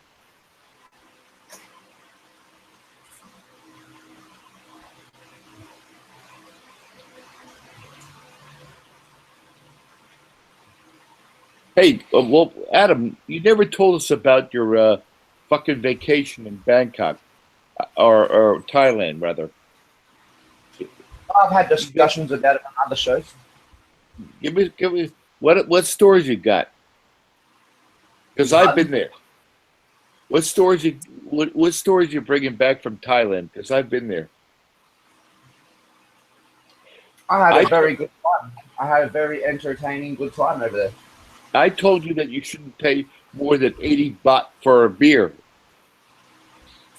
Yeah, no, the beers were about 80 baht, but I wasn't drinking the beers, the local beers, or like the beers that they were selling, Sing, or what was the other one? There was another beer that they were like ramping on selling to you for 80 baht.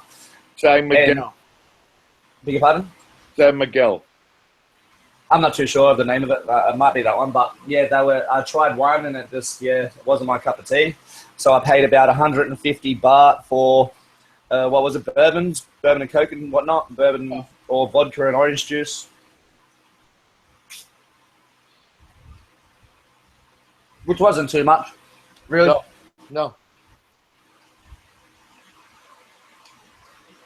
I like the way that they have their system over there, though, where they give you like a little cup holder of types, and you place your bill. Well, they place your bill in the cups, and it's more of a trusting thing. So it made me want to stay at the bar and drink with the people behind the bar because you've made a friendship with them. Yep. Where in our first world countries, you pay for the beer as you get it, and you're treated like shit.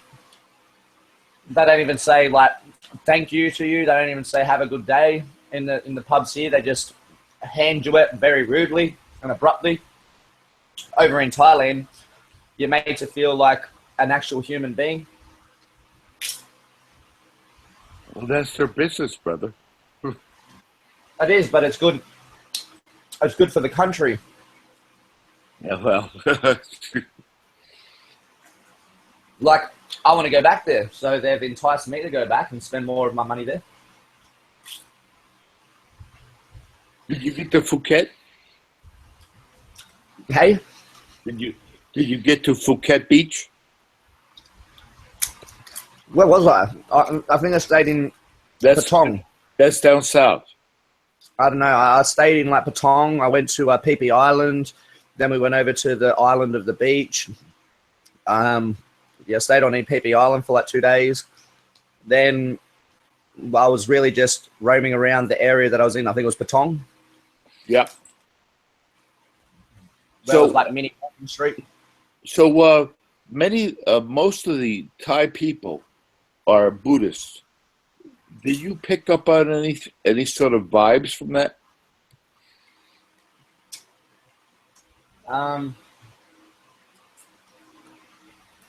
No, just good moral ethic, being nice to people.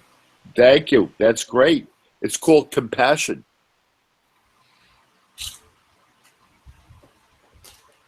Although the police weren't very nice. The police were very unprofessional.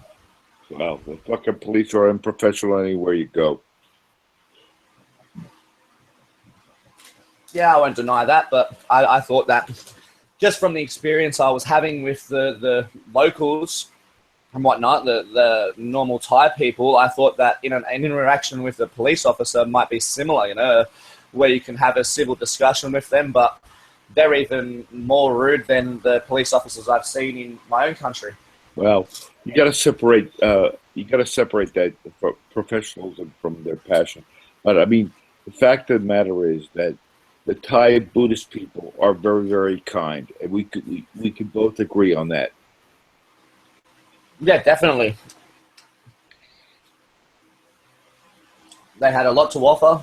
Even if it was just walking you along the street to take you to a destination that you didn't know where to get to, they would actually take you there and not expect anything from it. And then if you did give them something, they would they would be like, what would it be? They would help you even more. They go out of their way to help you. And then, because I just had a lot of money at me at the time, so I was just sort of chucking money away. The rumor got around that I was a nice guy, I guess, because everything that I lost was returned to me. I lost the phone, it was returned to me. I lost it again, it was returned to me again. I lost sunglasses, and they were always brought back to the bar that I was sitting at. And yet I lost these items like right over the other side of the city. And then people would come and find me. Adam, if that had happened in Australia, would you get your items returned? I wouldn't. They wouldn't be returned. Not unless a police officer found it. And even then, I probably wouldn't be returned. The only time I've had something returned in Australia is when I leave it at my friend's house and they give it back to me. But can you understand where I'm going with this as far as the Buddhist mentality? Oh yeah, definitely. Yeah, definitely. Their society is a lot kinder towards each other and others. Even though I wasn't Buddhist and I went over there and they didn't ask my beliefs, they didn't inquire about what I believed in. They didn't. They weren't judging me of anything. Exactly. Exactly. It's not a religion. It has nothing to do with an organized religion. It has to do with a lifestyle of compassion.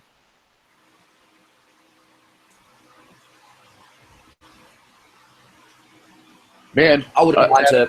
I gotta tell you, I really don't like to spill the beans, but you know, I was involved with military combat with the Marine Corps, and you know, I have a body count, and when I came back, I mean, I could have drank myself to death, people spitting on me, all sorts of bullshit, but if it wasn't for the of trying to end my suffering through Buddhism, I would never actually see the compassion of human beings.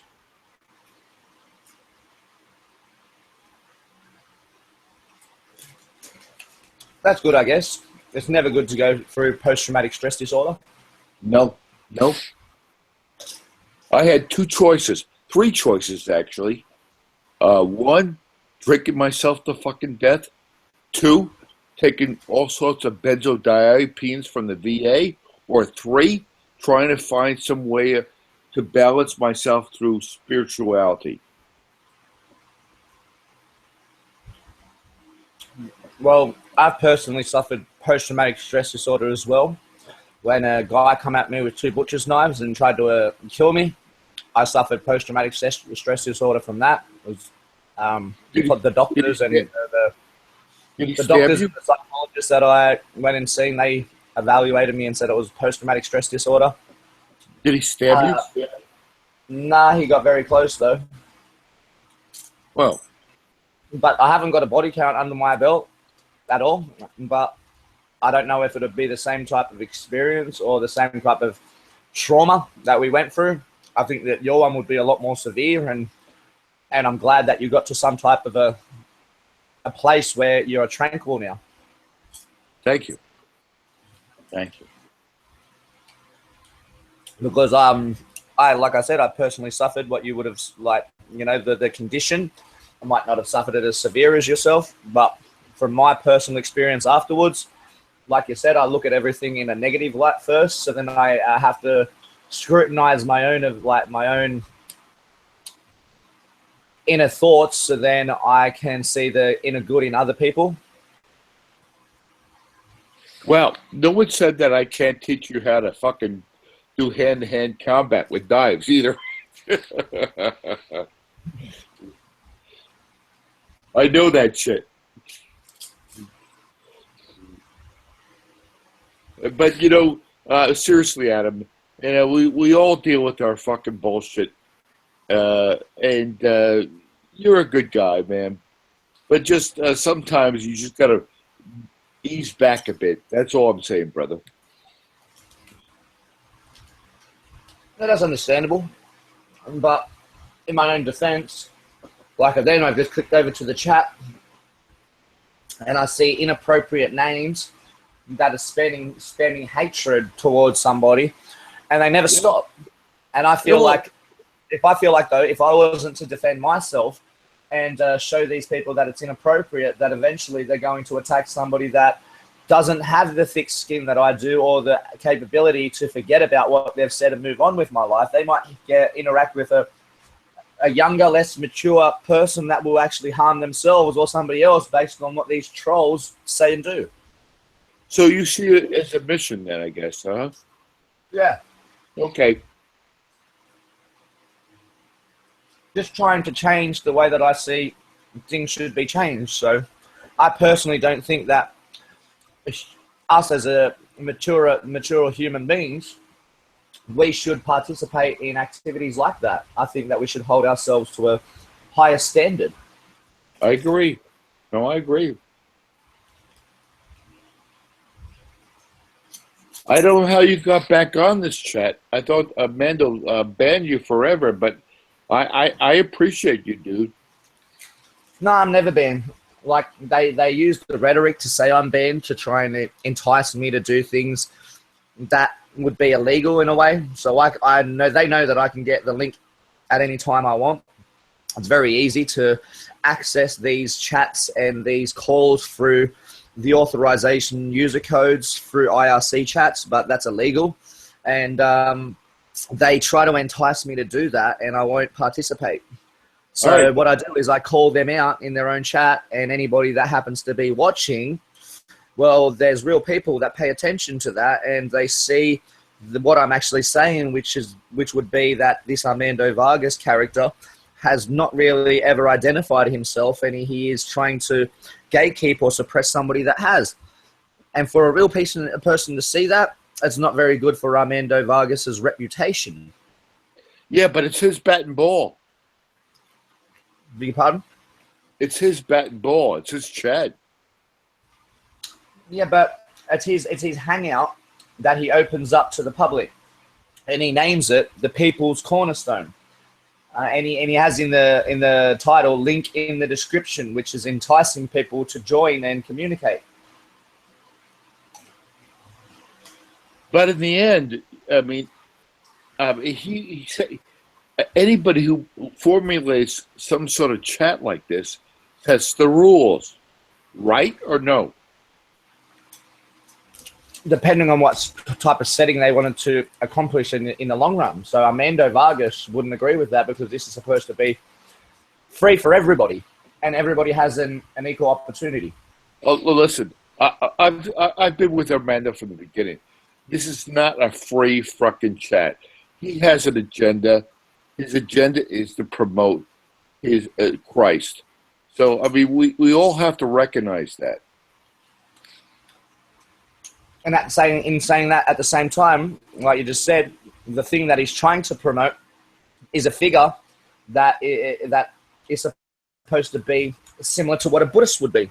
Somebody that's willing to let everybody participate, and even if they happen to be profane, they are helped instead of attacked. But it's not my chat. I'm not trying. It's not my chat. It's not a Buddhist chat. It's his chat. So yeah, but still, Jesus was like a Buddha. Nah, I sort of agree with you, but I don't think Armando would, because he's going to tell you that Jesus is a deity, where I'm just going to tell you that Buddha was a man, a spiritual man. That's all. But it's about what the character was trying to portray, whether he was a deity or just a normal man. Doesn't change what he was actually trying to accomplish. I agree with that. I really do. But I mean, you go try to convince Amanda of that.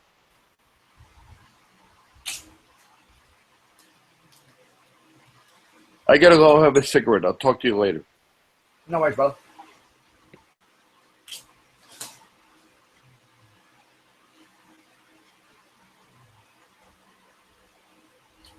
We've got a few people in the chat. Richard Garnash, if you could join. I haven't spoken to you in a while.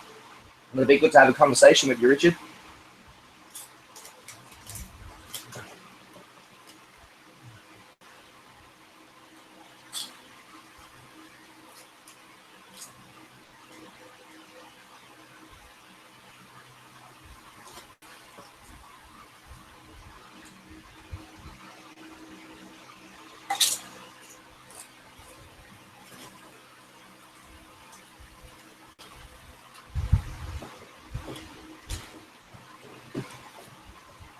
And Gravedigger Tube, I'm just going to address what you've said. You said that, but it's okay to snipe. If we can just get around the fact that there is no such thing as sniping, there is a feature that Google has if you have the app. So this is everybody's being taught about how to remove people right now. All right, is if you have the app on your phone or other smart device, then you can access a little chat within the Hangouts part. All right, so if I was to join this show, then a little chat pops up, and then you have a whole heap of settings within that chat. And one of the settings is to remove somebody. If Google didn't want that, then they would have taken it out. There is no glitch. There is no nothing like that. It's a feature that Google put in place so then people could remove other participants that they disagreed with. Do I agree with the function? Not really. I don't think it should be there. If you can't beat somebody with your voice, then you're not really beating them at all. But to say that I'm the one that snipes when I retaliate. So I get sniped off a show of my main account, which is this one with my hand across my face. And then when I'm sniped off the show, I then join on another account, that has my credentials on it anyway, but I join on another account and I take out the person that took me out. So I remove the person that removed me. And then if the host of the show tries to say anything about me, I remove them off their own show. So then the show will end. And then they might think more appropriately next time about how they're going to conduct their show, because we have the right to do it. I'm not doing any type of glitch or anything illegal.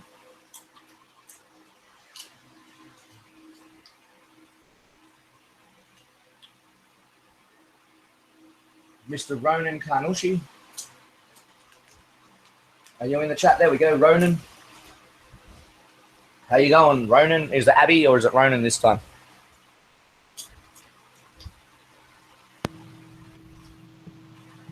Yes, Adam Dwyer. Yeah. How you going, buddy? Doing well, thank you.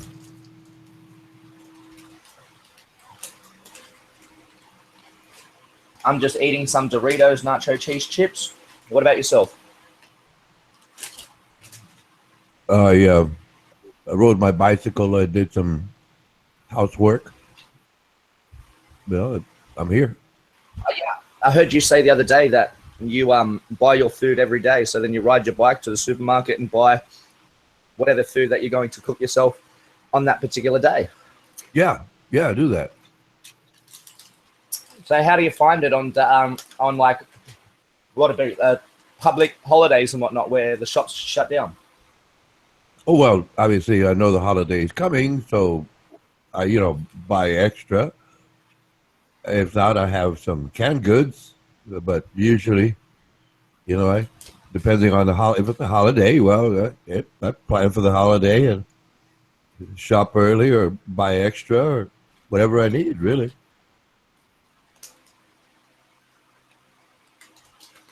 Okay, what about, have you thought about if there was some type of event where the shops would be shut down for a period of time? That doesn't usually happen here. But what I buy does last, a few days. So it's kind of, it really just, I have a little more than I really do need. Unless it's certain things that I like to make for that day, or I change my mind, I just go buy what I want. I suppose I sort of live the same way though. I usually have a small stockpile of necessities, and then I usually buy my day-to-day items. Yeah. At least then you're getting a lot more fresh foods.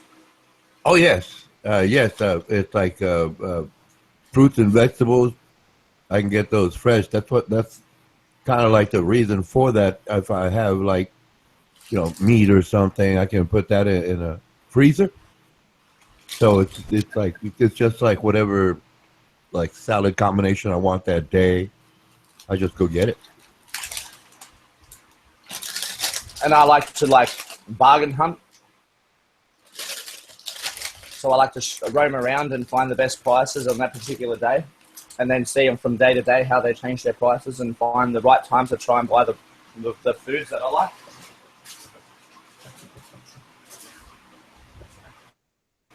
Like, I've noticed that on I think it was a Tuesday, vegetables are a little bit cheaper than on other days.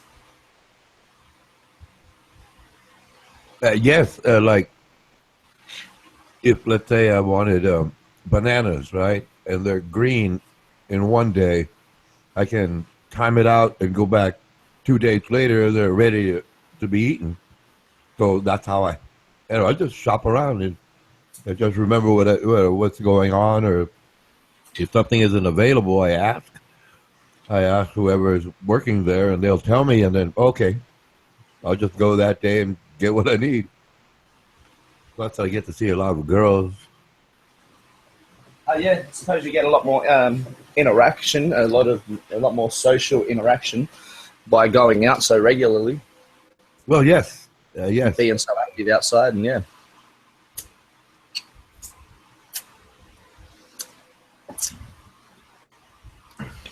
So you're not religious at all, are you, Ronan? No. I abandoned the idea when I was 13. So what entices you to come onto this show or these shows? Armando Vargas invited me. Yeah, I know he invites everybody, but like, what entices you to join? Do you like to talk about the Bible? Well, I discuss things with the Bible. If somebody says something, my thing is I use quotes, I state facts, and I have questions. That's my modus operandi. That's who I am by nature. So if they're talking about something and it doesn't agree with what their book says, and I ask, well, how does your claim agree with what your book says? And so if you don't believe in the Bible, are you very well versed in the Bible? You seem very well versed at times. Well, yes. My parents were Baptist. Their religious denomination was Baptist. So I was introduced to it as a child, and I kept asking questions. And they would just tell me, well, you don't understand, or you have to believe, or whatever they would tell me. And at about 13 years of age, I know I was 13, but after I was 13, I just basically got a dictionary because I didn't know all the words. And I read the whole book, right? And then there was a lot of parts that I could still remember vividly that told me, well, this is not for me. So I basically just said, in my mind, right, I just put it down, and I never considered it. I didn't know the word atheist, for example. I didn't know that word at all. So, but like I just went through my life, doing what I did, what I became, and retired, all of that. And then just like recently, since I had met Armando Vargas, he brought it up. He invited me here, and this is where I am now.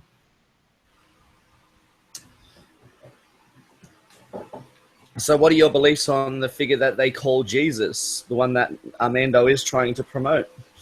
Do you believe that he's a deity or was just a man? No, he was not a deity. Technically, I did that homework over time, and he's basically an amalgamation, which means like he's an idea put together. I think the ancient myth, who was it? Egyptian Horus. His name was Horus, I believe, and he basically did the same thing. If you look into it, he basically did the same thing.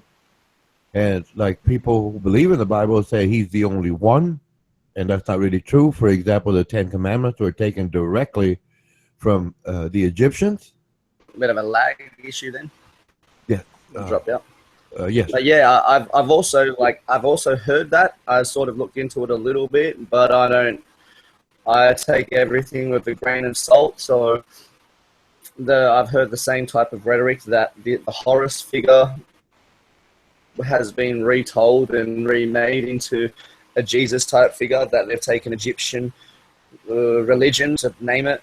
They've taken Egyptian scripture and used it as their own. Yes. Well, turn it into. Ronan, I believe that maybe Jesus was a man. He may have been the Son of God. I don't know. All I know is that Ronan, I believe that maybe that there are other spiritual people in this that have lived through this lifetime that you could follow without actually ascribing to any sort of religion. Well, yes, I do understand that. I do understand that concept of spirituality. I understand that. Right. It's a fancy word called paraodia, or I can look it up. I really don't know how to pronounce it. Paraodia or paraodiola. But I understand that where the human mind wants to imagine something that does not necessarily exist.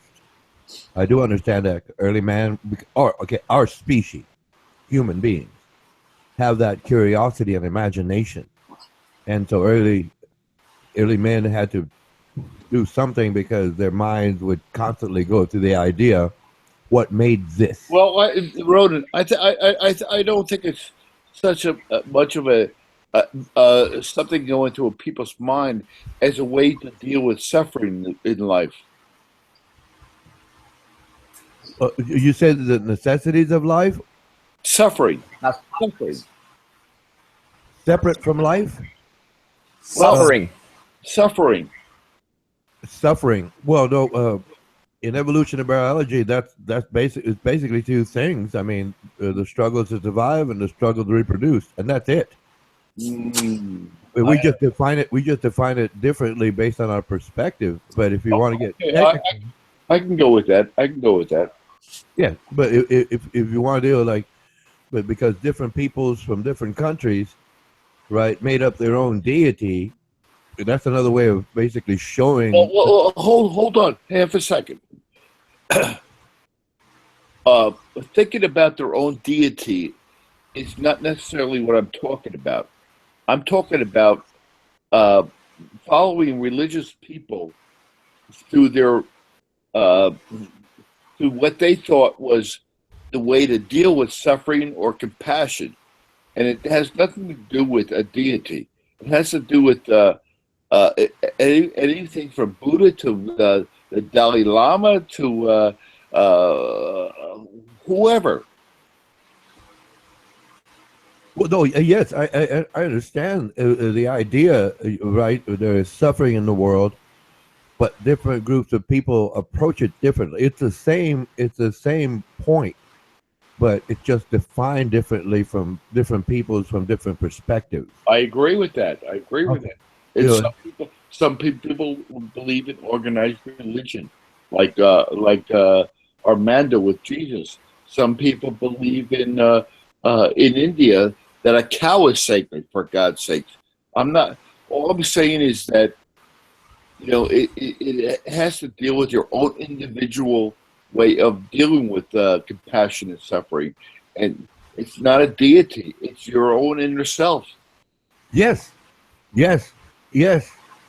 Right. That's exactly it. How does the individual perceive that? Granted, they most have a foundation. How they would phrase it. Or how they join together and agree to it. But it's really just from a different perspective on how to survive and care for people. That's exactly right, my friend. And, and over time, religion has become a sort of like an excuse or mantra as the way to deal with that kind of thing. But it's all a matter of the inner self. Yes. Yes. I understand exactly what you're saying. It's a matter of the inner self. It's like if I'm out in the world, okay, I'm out in the world. I don't know what these people believe in. I don't know where they're from. I don't know what language they speak. Okay, and if I'm out there, right, and it's like I see. It's like myself. I'll use myself. I'm out there, grocery shopping. We were talking about grocery shopping.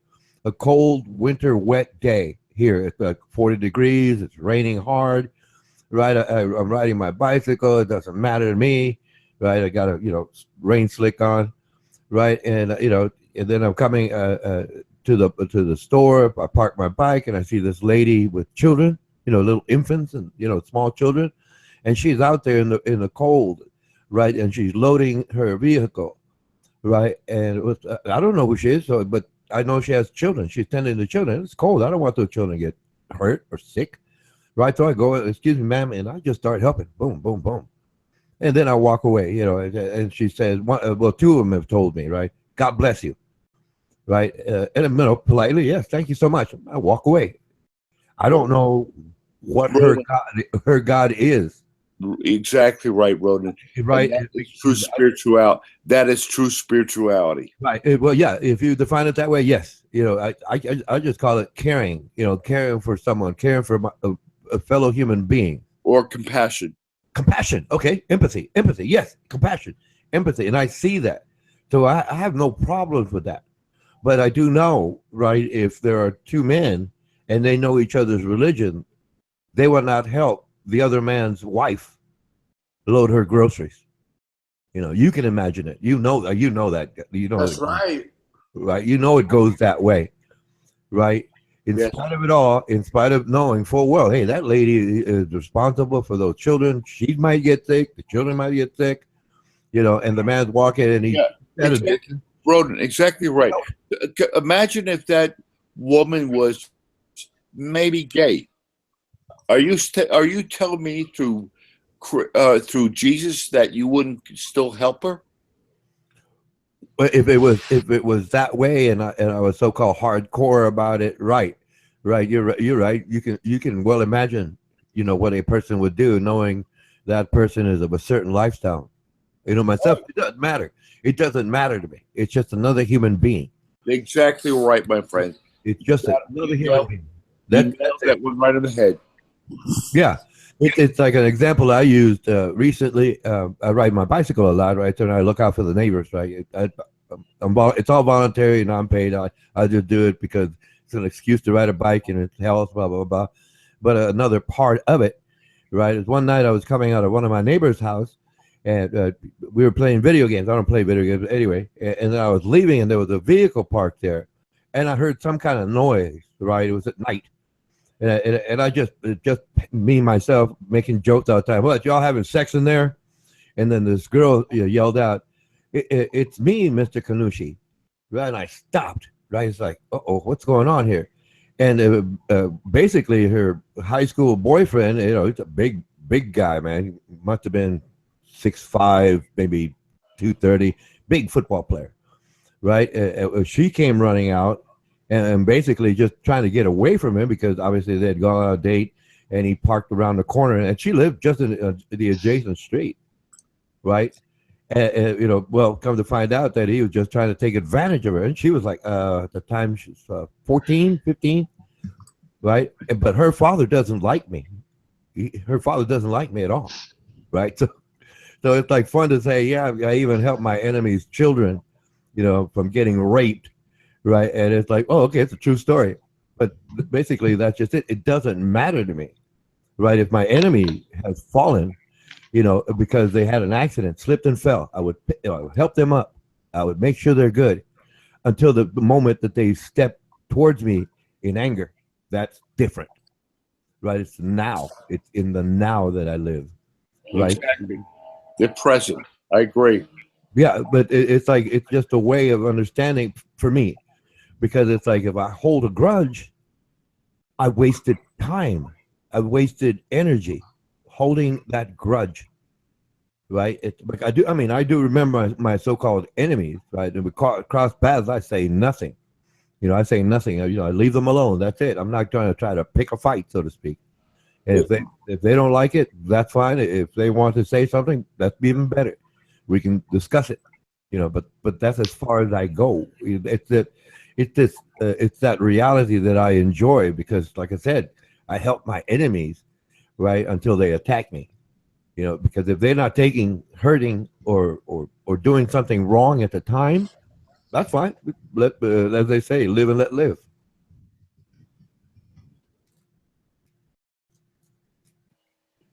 God bless you, Ronan. You understand. Well, thank you. Thank you so much. People keep saying that to me. And it's, okay, yeah, okay. From your perspective, thank you. Yeah, you do get it, Ronan. God loves Ronan. Thank you again.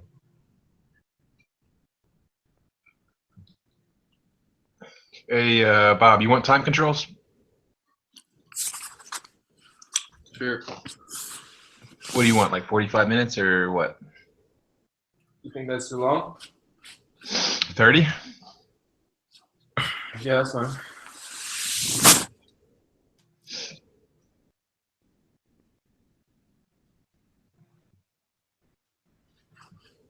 I was just looking at some of the recommended videos on my YouTube, and it seems that, I don't know how true it is, but Alex Jones is talking about it. Julian Assange has been taken or something. Julian missing. Assange missing, yeah. Yeah, I heard that too. Very interesting. So they're saying that WikiLeaks is now compromised. Another I personally- catastrophe. She's got maybe 40 people linked to her death now. Wait. So Adam, did you get over your episode from this morning? What episode was that? Was it the next episode by Dr. Dre? No, not what I mean, but all right. I'm not too sure what you're trying to refer to. You might want to elaborate. I think we all know. It's all right. I know, right? Bold statements receive bold answers, I guess.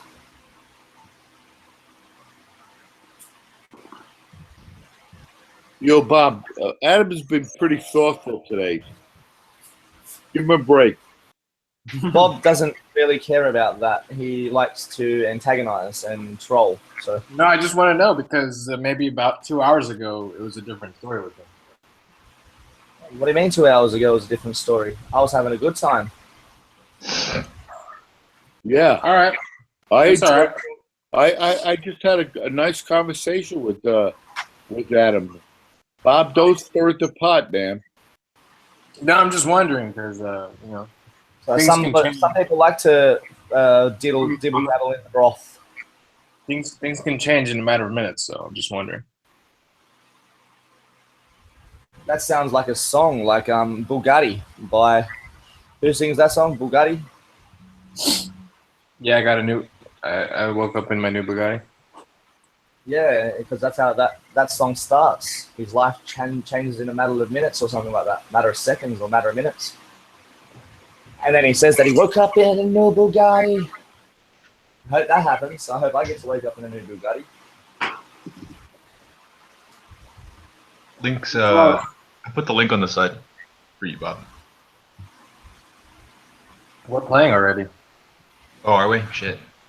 It's acting like it That didn't, new Bugatti song, it's kind of stupid because that's basically saying you don't have a home, so you sleep in your Bugatti. You bought a Bugatti, but you don't have a home. What do you mean? Who says that I don't have a home? Not you. Dude, we're not in a game. I don't see that. Are we? Like, Yeah. what the hell's wrong with my thing? I don't think that's what he was referring to. I think that, like, if you watch the film clip, that's that the song's about, which is sort of describing the story of what he's telling. He says that his life changes in a matter of minutes, and then it shows him running away from people chasing him with guns and whatnot.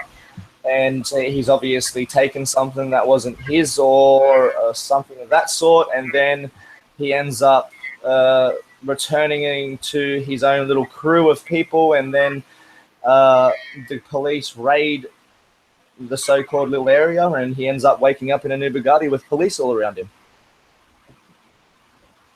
So I'm not too sure if it says any reference to him not having a house, but Well, there would be no reason for him to sleep in a Bugatti. well, if he was a criminal, like it was describing, and he's going around and he's thieving things off somebody, then he might have been out and about and he stole the Bugatti, and they happened to catch him when he was trying to do a Gone in 60 Seconds and sell the car. Well, we can both come to an understanding that anytime you're a thief or a criminal, your life will change in a matter of minutes. Yeah, definitely. That's what the song's all about. That's my opinion on it anyway, was he was doing some type of a Fast and the Furious, Gone in 60 Seconds type scenario, and he happened to get caught in the Bugatti that he stole. Or somebody else stole and he was just the one driving. I'm not too sure, but I got the impression that the Bugatti wasn't his. He doesn't say that the Bugatti is his, he just says that he woke up in a new Bugatti.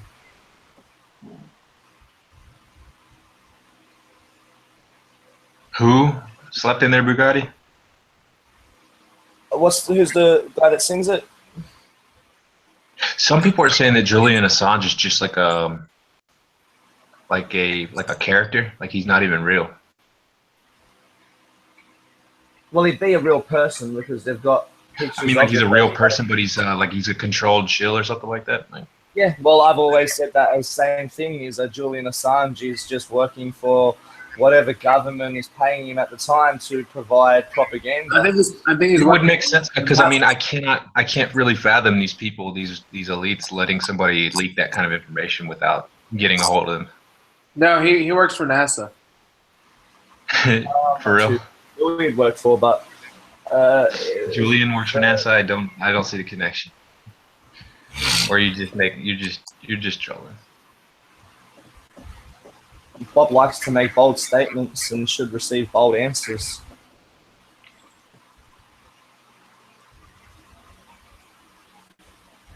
But yeah, if you looked at him, he looks like a bit of a character clown.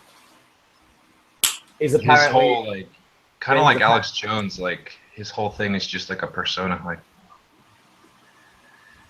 he's apparently leaking some of the most confidential information, and yet he has no ramifications. I just think it's all a bit of propaganda, and they're killing the character off at the moment. They try to entice people, in my opinion, to participate in something similar to what he does, so then they can herd that type of person appropriately. So if I was to want to leak information that is confidential, they would make sure appropriately. Yeah, they would gatekeep me appropriately. You think that you can end up like Julian Assange and be protected by another country? No way. When in all realization, you'll probably just end up in a high max security. There is nowhere they can't get you. Exactly. I just want to know why the WikiLeaks stopped right up until the presidential election. Why aren't there more? That's the exact reasons that I think that it's all fraudulent, because there's no real information being revealed by him. It's filtered information in the first place, so it's always appropriate to what's going on within the governments. So he only provided the information about Hillary Clinton because the elections were going on. He has not revealed any information about NASA being fraudulent or any of these other companies participating in fraudulent activities. The timing on that was just uncanny, right before the election. Seems very direct and one-sided.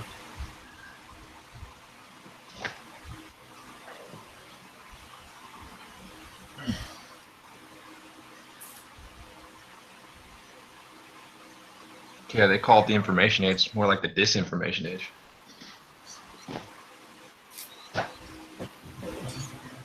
With any type of information, you have the chance to discern and use that information to find other informations, though. So even though most of this is propaganda and disinformation, you might be able to feed out a little bit of truth within the lies for your own personal experience or gain or whatnot. Yeah, and knowledge. Sifting through it, though, it's another story. Yeah, it's a very daunting task, especially when you try to tell people that people like Julian Assange is probably a character clown that's been made up by companies like Walt Disney or whatnot to participate in whatever trickeries they want at the time, shamanistic tactics? Well, yeah, people don't really understand like that these like elite ruling class people are like heavy into like, I mean, there's really no other way to call it, like magic, like the occult. Like they're heavy into that stuff. Like people don't believe in that. So like it doesn't fit in the worldview. I know that I've read into that, and I wouldn't disagree that they're right into some type of occult or magic or something like that, but I just don't believe in magic. So that's a very interesting. I didn't used to believe in magic. Tootie, that's very interesting that there is a thought that Julia Assange and WikiLeaks is just some sort of made-up shit. It's kind of a disturbing thought, huh?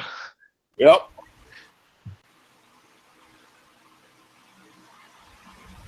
Yeah, I heard somebody had presented that idea yesterday, and I got to thinking about it, and I was like, wow, I never really thought about it, but it seems, I mean, if these people are just basically playing chess with the nations and, you know, the corporations and everything else, like militaries, I mean, they have their hands in everything, so it would only make sense. That's my thought too.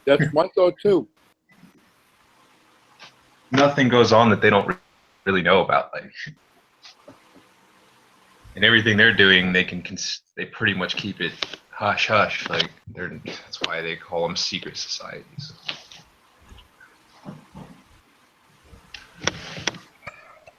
So everything they do is really secret, but they're monitoring the whole world. It's not really secret anymore when we're aware of it. There's people like yourself, and I'd even class myself. I'm aware of it in general, but I don't know the exact. I don't know all the intricacies and things that go on in there. Like, I know it's I know it's Luciferian at its core, like, but I don't know the specifics and stuff. Wow. But in saying that, I don't believe it's Luciferian. Well, I mean, just saying, that's what I believe, of course. Hold on. That's a great thought, Tudor, that it's a Luciferian thing. I believe it without a doubt, man. I don't expect anybody else to agree with me necessarily, but you know, it's just what I believe. No, it's thought, man. It's thought. I look at it more like a circus cult, and they're using circus trickeries to in a shamanistic way. So they use their clown concept, the character clown concept, taking the roles of position of power and faking their fame in doing so. You never hear about most of these people until they've already become famous. Yeah, they just suddenly their fame rises from out of thin air. Basically, they go from completely obscure to famous overnight. Yep. And a lot of people say that they're making kind of dealings with some kind of higher up powers. Or do you believe that Hillary would go from famous to obscurity? They can go from obscurity to fame, and then they can go from fame to obscurity just as fast. Right. Yeah, which is very odd considering. Well, they can make them or break them. Like they're just puppets to them anyway. Like. Yeah, they're just a presentation on the TV. Yeah, they're just. It's the whole entertainment industry, the whole media is just. That's why I look at it not like Luciferian. I look at it more like a circus. I can understand where you're coming from, where you say it's Luciferian. Oh, it's quite Luciferian. Promote, but I think that's more of an outlet to reach out to people that believe in that type of thing or are intrigued by it. So myself, I wouldn't really dibble dabble in the Luciferian type of texts. I'll scroll over them, but once I read too much, what would it be, a cult type rhetoric, then I'm deterred from looking any further. But that doesn't say that other people wouldn't be. And in my opinion, they have an avenue for everybody to be approached. And sucking revenue out of everybody. You believe that there are enough people that are Luciferian that will just agree to the circus that you just described? Yes. Some people do it for money. Some people do it for fame. Some people do it for power. But the ones at the very, very top, they do it for Lucifer. So you're saying Luciferian would be like Satan, material people, in other words. Is that what is implied by Luciferian? Or self-indulgent. I thought Luciferian was more sort of like concept. Hellenistic cultures, like essentially the idea that and just to deviate just a little bit, but it is relevant. But the Bible refers to free will. Basically, you're a free agent of choice, and you're allowed to make your own choices. So that's why they're Luciferian? Well, no. What they believe in is something that they call the true will, which is a little bit different than free will. What they refer to as the true will is simply doing whatever you want to do, consequence free, Well, like anyone in power. In other words, it's like anyone in power. right. But they do it. Well, yeah, but so any president who believes in God is a Luciferian? If Not necessarily. Laws. Is that so? Well, I'm pointing at Bush baby. I wouldn't say necessarily. And Cheney right now. I'm using that example. Because they did whatever they wanted to do, so they're not really Christian. They're Luciferian. A lot of them are into that sort of thing. Yes, like they so it's basically kind about of hide under the radar, under the pretense of Christianity. But what these people really right. So it's basically just power, material wealth, and right. Exactly. Some of them, yeah, they're enticed by power or control. But the ones and that's why I'm looking at it as a Luciferian type concept. I look at it more like they've structured whatever it is that they've got an agenda to everybody. So they would promote Luciferian agenda just as much as they would promote a Christian agenda. So then they can entice everybody to participate in whatever it is, their mockery, their propaganda game. So then the revenue eventually goes back to them. If I was to sit here and not be talking on a Google Hangout, then they wouldn't be getting the revenue off owning Google. So I'll be right back. I gotta go get some coffee. One way or another, every topic is what I think is. I don't think that they stick to one type of what would it be, a religion of some sort. I believe they've got their hands in every single aspect, so then they can control the whole of society. And they will pretend or promote whatever it is at the time to intrigue the ones that aren't participating the way that they feel that they should be. Well, that's called atheism.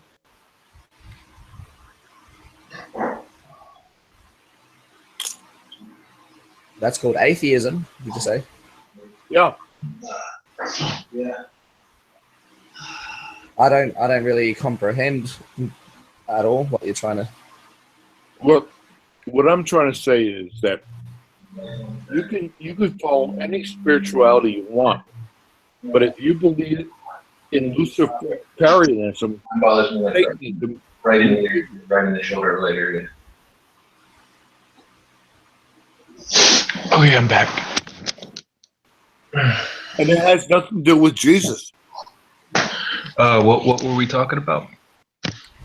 Well, that's what I was trying to say. Is like, I don't know if you interpreted what I was saying properly. I was just getting coffee. I didn't hear. But I was trying to say that when I looked into the so-called elite or whatever you wanted to name these people in positions of power, that I got more of the story that I got out of it was that they would say whatever necessary to intrigue somebody to participate the way that they want them to participate. So a person like me, they enticed me by whatever information they could find on me. So the same would be with Jay Tudor, they would promote Christianhood around him or whatnot, and they would have revenue within that Christian foundation, so then they can gain the revenue off him also. That's just called temptation. Yeah, temptation. Yeah, so they tempt you with whatever you are tempted by, and the reason that this Luciferian agenda has been pushed out to the public so much is because people are intrigued by figures that have positions of power and occult type knowledge. People are intrigued by that. So they promoted it so then people would look into their... Those people are sheep. Yeah, most people are sheep, though.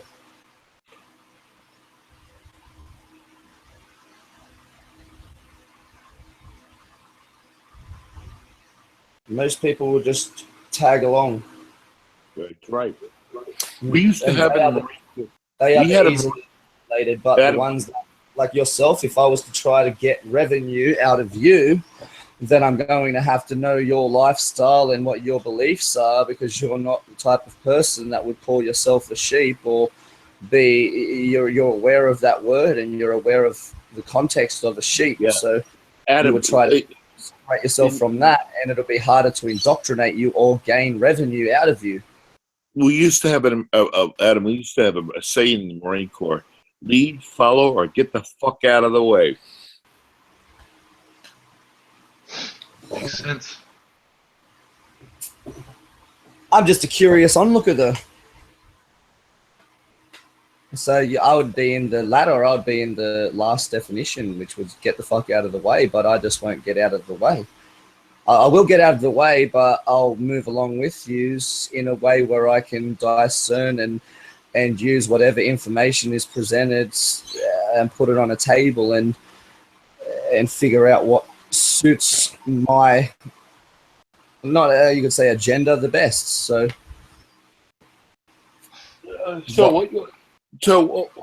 let me ask you this: it's all a matter of personal journey, and not whether you believe in Australia or something bigger than that yourself. Beg your pardon? I sort of didn't get that either. From what I gather from what you just said, I caught that in time, nigga.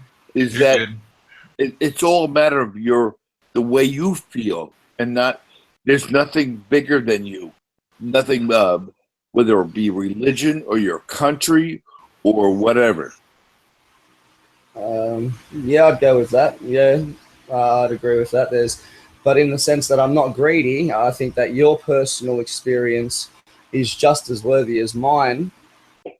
But for my vessel, I am supposed to find my own truths and not hold anything higher than myself.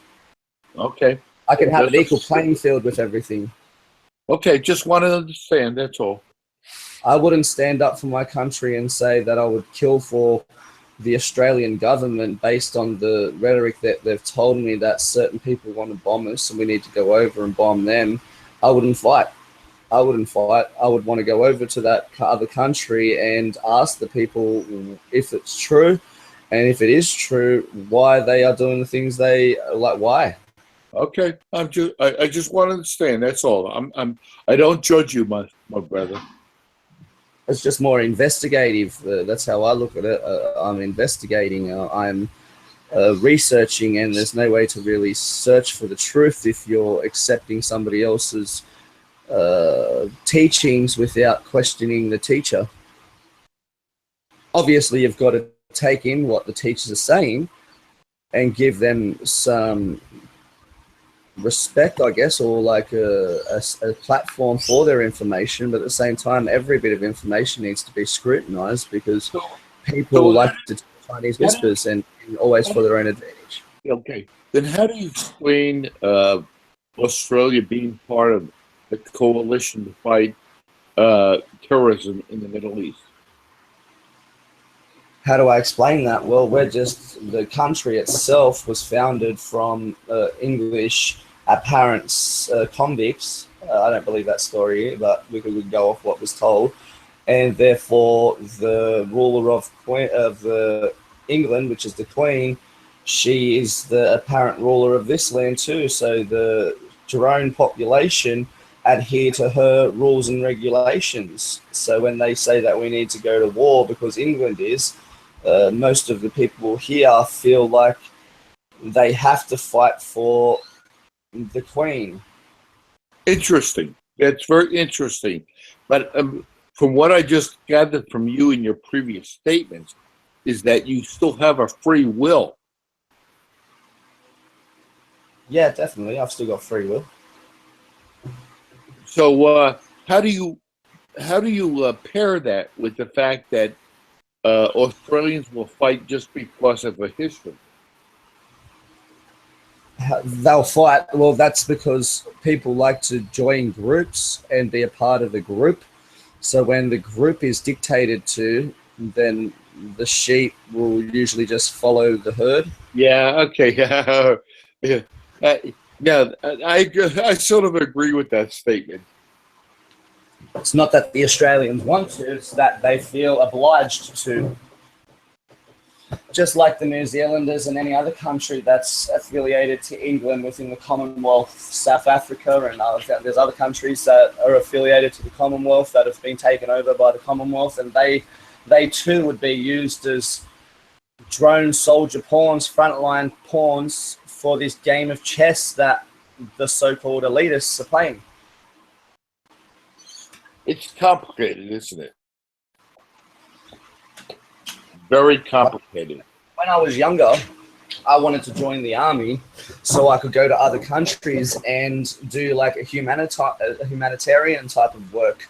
Right. But when I went and done the test and I asked them about what was entailed, what I'd actually be doing, they said I'd probably be fighting wars. Right. Learn how to shoot guns and whatnot, which I didn't feel was necessary for me to be a true legitimate soldier. A true legitimate soldier is trying to find peace for all. So then come on, Adam. A true legitimate soldier. I've been a professional soldier all my life. Nowhere close did I ever come to, well, that kind of theory.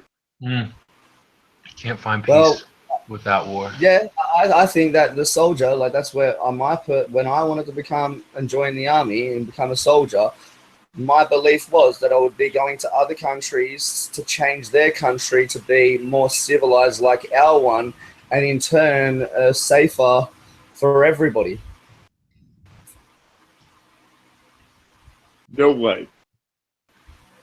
That is no way the way they promoted military. Well, that's why I obviously didn't join, because once I learned that the army is just a tool that is used by countries to take over other countries, then I didn't want any part of that.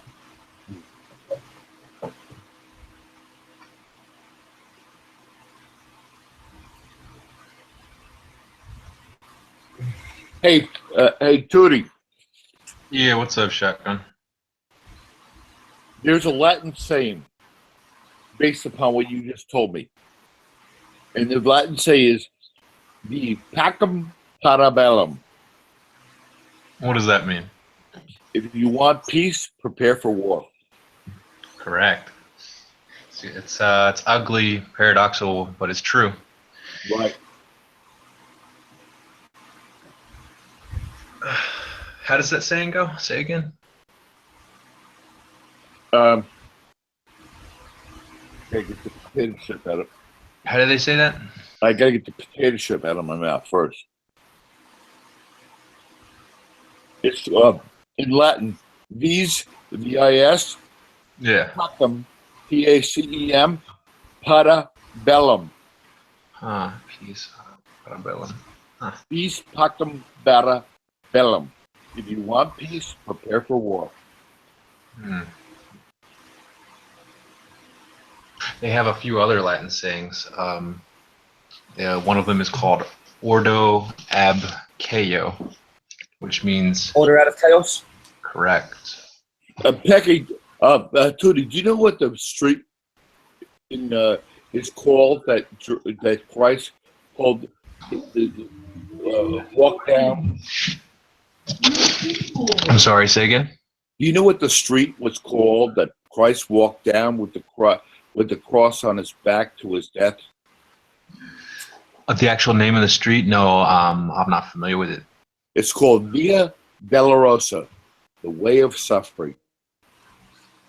It's an appropriate name. Exactly. And boy, did he suffer.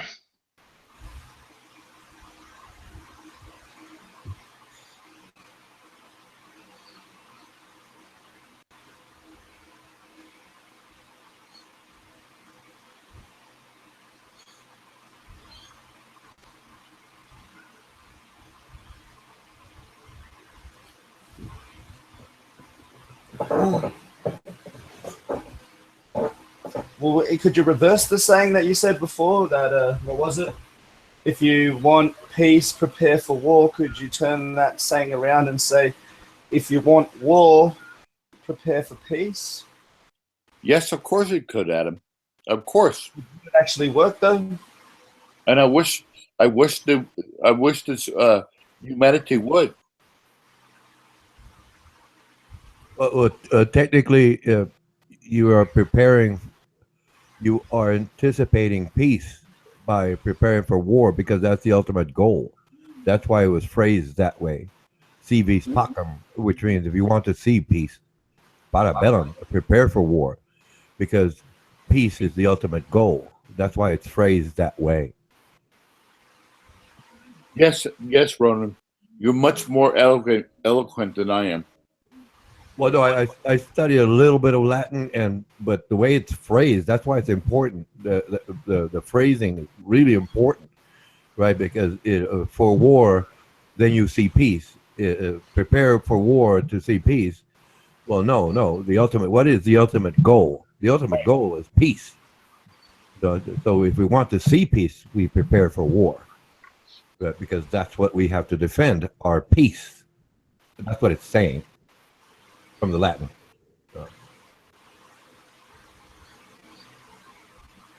And of course, you got the Latin phrase.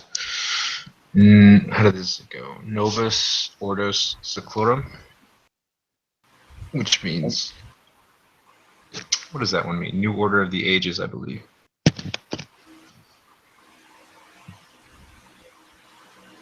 Which is ultimately what they want. And you know what my ultimate Latin phrase is, don't you, Tootie? Semper Fidelis. What's that one mean? Always faithful. What does it mean? Always faithful. I like that.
Come on, don't let this chat die.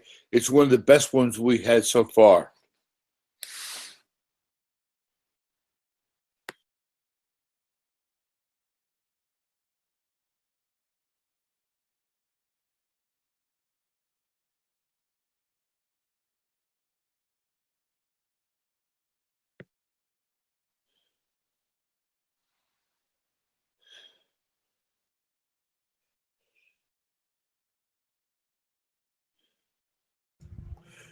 They're heavy into that chess game.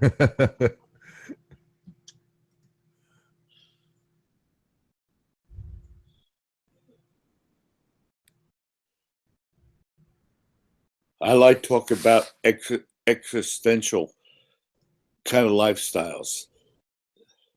Has nothing to do with religion or flat earth or anything. I just like the fact that we talk about different lifestyles and I can appreciate that.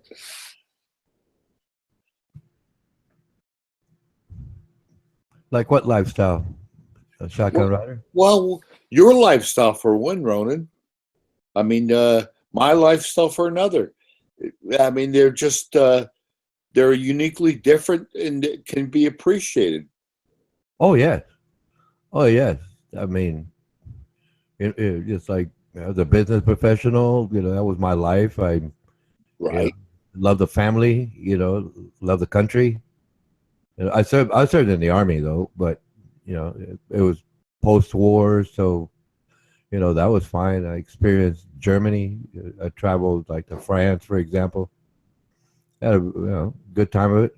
I was a certified handgun instructor in the state of Texas. I worked at a gun range for 6, 8 years. I forget. Sighted a bunch of rifles, shot every rifle, machine guns, 50 caliber machine guns. Oh, I competed in 3-gun here in Texas. They call it 3-gun. Now you're talking my language. All right. Well, yeah, you're a Marine. I know you know rifles, guns. Last night they were talking about knives too. I tell you, I'm an expert on hand-to-hand combat with knives. I'm not bragging or anything like that, but I'm just saying. Well, the difference between expert and master, All right. Oh, shit, right. You fucking old Texan boy. Yeah. Yeah, I know knives. After I shoot that deer, the work starts. Pull out that knife, start skinning it. Let me ask you a quick question, Ronan. When it comes to knives, blade up or blade down? That depends on the situation. It's hard. I'm not being evasive, but it depends on the situation. It really depends in most combat hand-to-hand situation, blade down is better because I'm going to tell you why. Because your wrist has better mobility. Well, yeah. But I was talking about skinning deer, but yeah, in combat. Oh yeah. It's always blade down. It's always blade down. That's tactically the best position to have it in. Yes. Fucking A.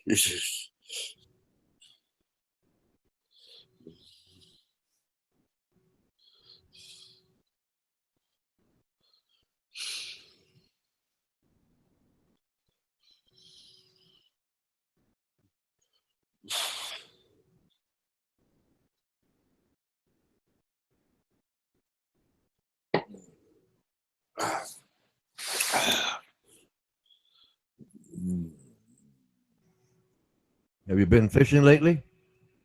Yeah, I had. I went out trout fishing a couple times. I'm just about getting ready to move on down. I live up in the Catskill Mountains of New York, and I'm getting ready to go.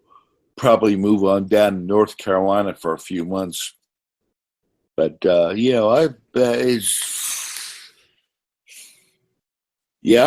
love fishing. Fresh or salt water? Fresh, yeah. Oh, well, yeah. I'm a bass and a trout guy. Oh, okay, okay. No, I got to go north of here where I'm at to go for freshwater. But I mean, I was born and raised along the coast, so saltwater has been like what I was impressed with, and that's what I enjoy doing. Saltwater where I go. I wish I had that experience. I mean, I really do. I mean, Yeah, a lot of. Hold on a second. Yeah, go ahead.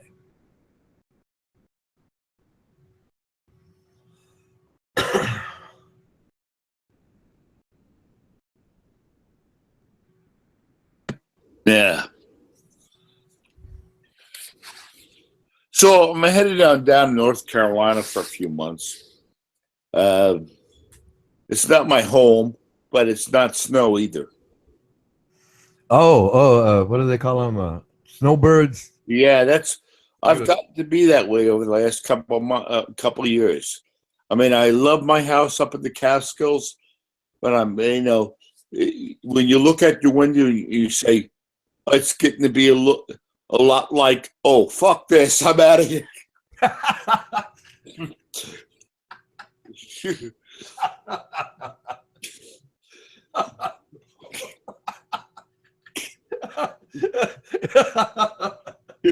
All of a sudden, yeah, the song starts. All of a sudden, it starts skipping. I'm out of here.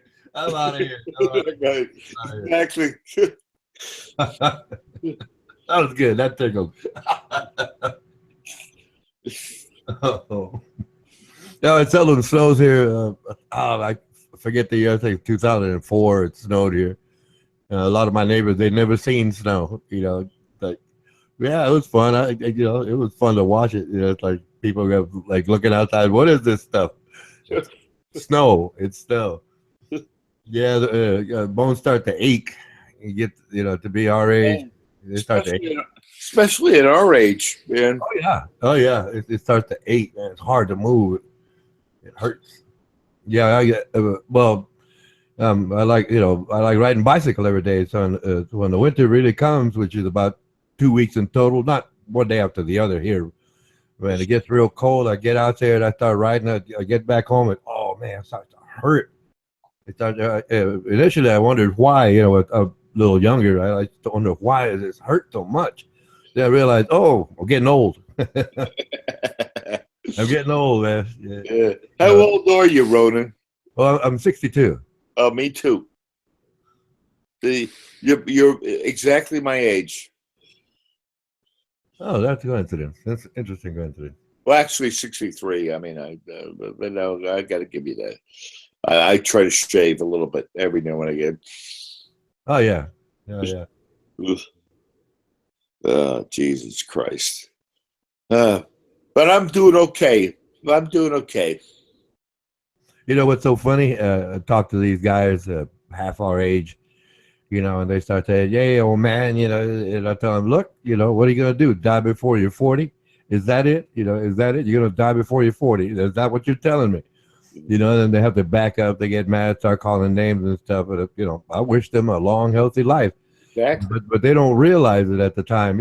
Yeah, I guess I mean, when I was younger, I used to feel like that. Bulletproof. I used to feel bulletproof. But I never thought, a person older than me was a bad thing because they got that far. That like my parents, my grandparents, right?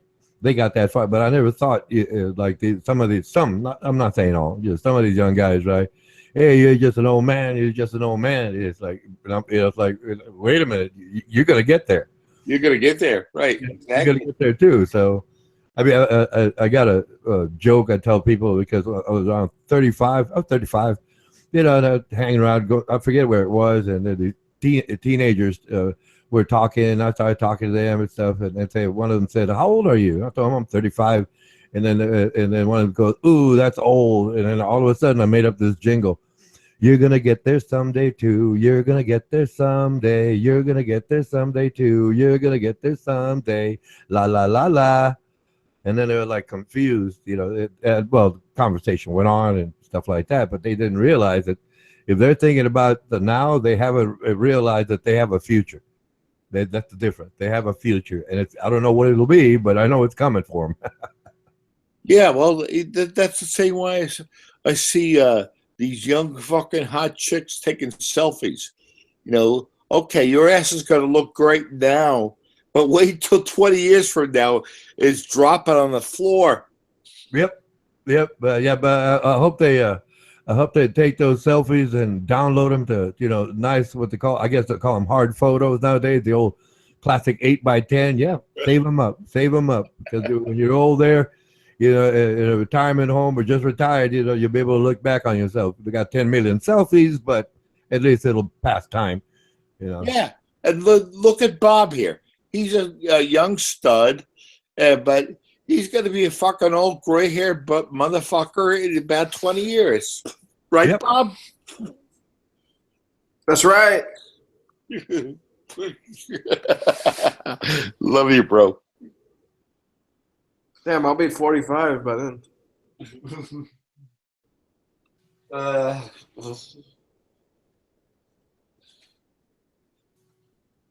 You, with that mustache and beard, you might be looking like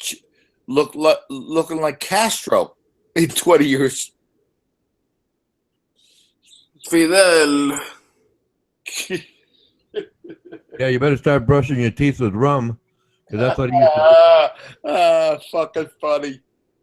Yeah, that's what he used to do. He was talking about it. Well, I read a little into him, right? He was a young warrior, right? They didn't have toothpaste. Yeah. So they had a toothbrush and he had some rum, and that's how he brushed his teeth. And a stick of sugar cane. Yep. That's what rum is made of. Stick of sugar cane. Sugar to brush your teeth. Exactly right, bro. Doesn't make sense. But they did it. Hey, Hi, Bob. You there, bro? Yeah. Okay, ask Shotgun Rider about what the girlfriend asked you to do to your armpit. So, some girl I'm messing with here in Kosovo, some Austrian girl, asked me basically why I don't shave my armpits. So? Is that normal to shave your armpits? No, guys, no. God damn it, no. I agree. I disagree. Oh, Ronan, you shave your armpits? Well, yeah. I mean, well, to me, right? Romance. It's romance, right? So it's like Whoa. Ronan, you're 62 years of age. I mean, you think that shaving your armpits is gonna get you any fucking pussy? No. I was younger. I was young. I was a young man. I was a young man, right? So, well, it was two different girls, two different times, but we're talking along. Like a young so-called couple does, and then she just came up with, well, each was independent of each other, obviously, but they came up with the idea, would you do this? I said, sure, if I could return the favor.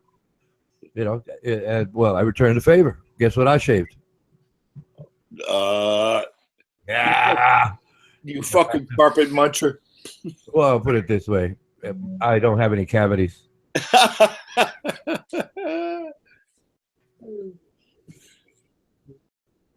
Oh, Jesus Christ.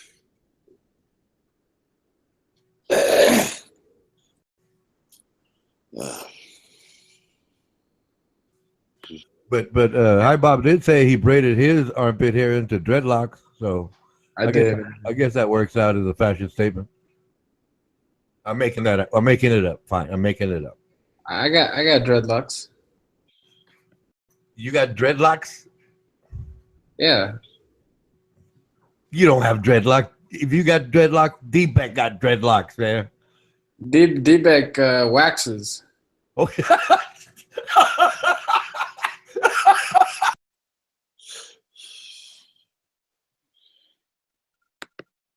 D-Beck waxes his asshole. You didn't know that? Ronan?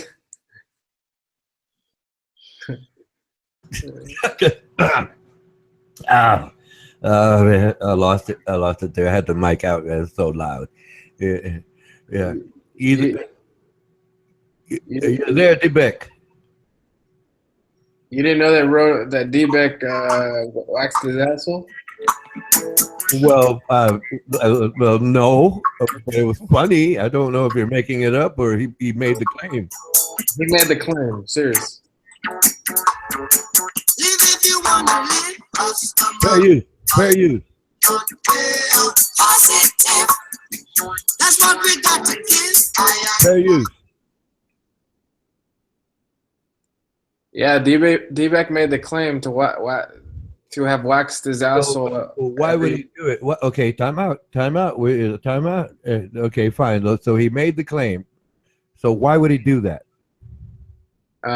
He says it's cleaner, or I don't know. His wife told him to. I don't know. Well, yeah, it is cleaner.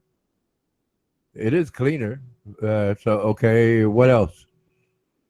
Not sure. That's as far as he went with it. He says he waxes every 4 months. Oh, okay. So, no, but technically it is. Hello. Hello, D-Beck, hello. Yeah, I get waxed. It's certainly a lot more hygienic. Yeah. You can guarantee my anus is more hygienic than yours is, Bob. Yeah. I understand that part of it. Yeah. I could agree with it. I'd just like to say thanks for adding me to the hangout.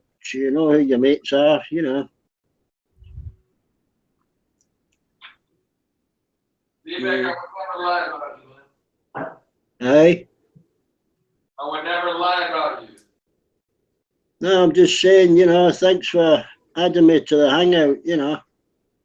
Oh, well, what you're thanking us ahead of time because you're gonna get sniped by Bulldog 101? Is that it?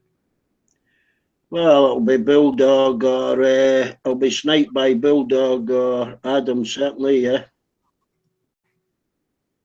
That's Amando's entertainment. Yeah, but I mean, I guess he's got his own preference. I don't understand how D-Beck could possibly withstand that pain. Yeah, there's worse pains than waxing. Not that area. Yeah. You ever had a kick in the balls? A kick in the balls is a lot more painful. Oh, he's playing the music again. Fair use. Fair use. Hey, Tommy, thanks for adding me to the hangout, mate.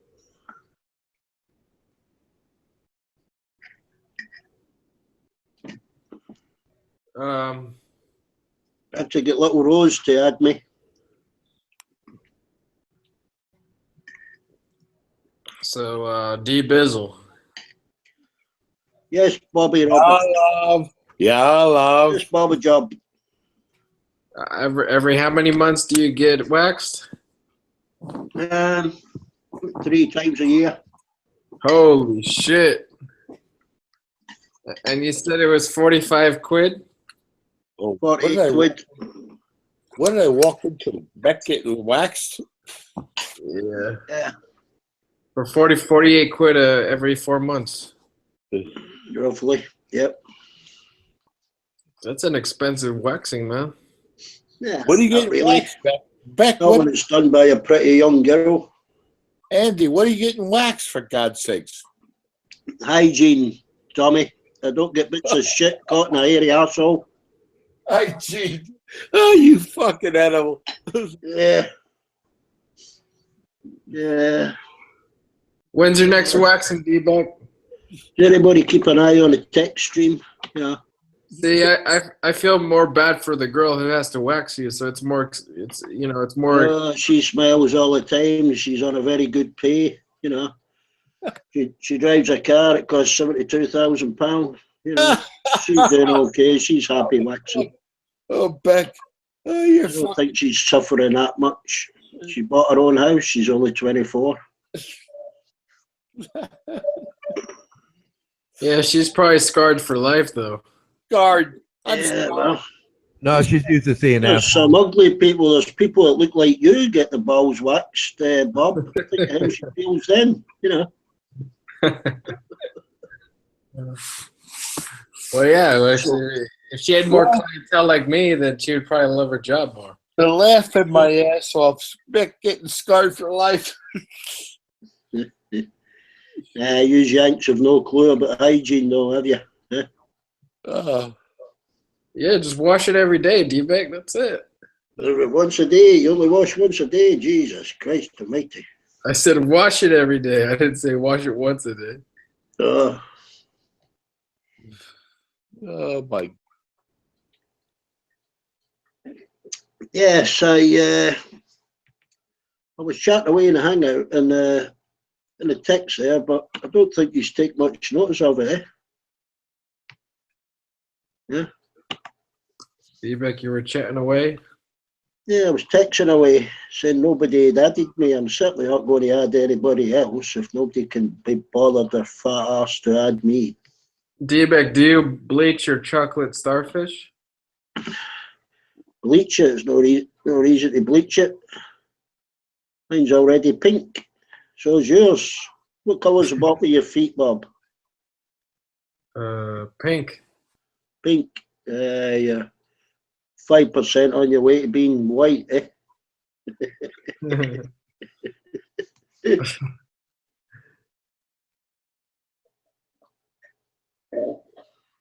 Yeah. Troy wants added so he can add Adam. I'm surprised the man hasn't thrown Adam into the fray. We might all get sniped, D-Beck. Adam's in the chat. Tootie, Troy's in the chat. We got all the fucking trolls in the chat now. Yeah, he just does it for a bit of entertainment, Amando. He laughs his bollocks off at us arguing with him. Actually, Adam has been pretty good today. He's a piece of shit. He's one of these people you just enjoy punching and hearing his bones and his face crunching.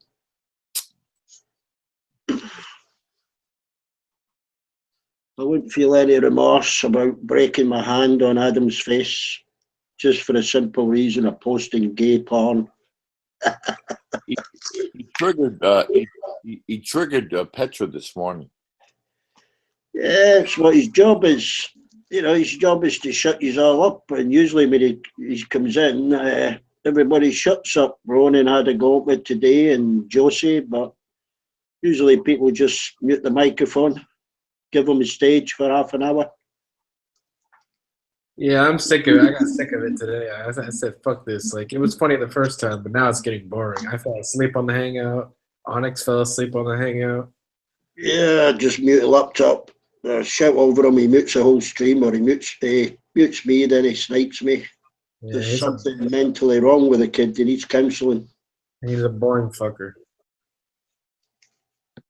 He certainly needs some kind of counselling. I think it's quite cruel of Amando encouraging him.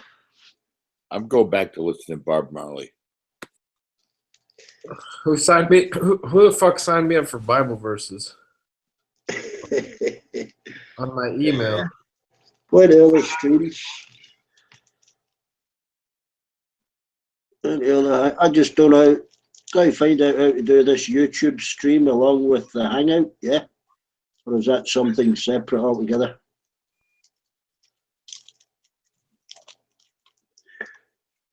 Is that a YouTube cast? Oh, everybody shut up. Oh, bloody hell. Did you look at that thing about Wi-Fi, Ronan?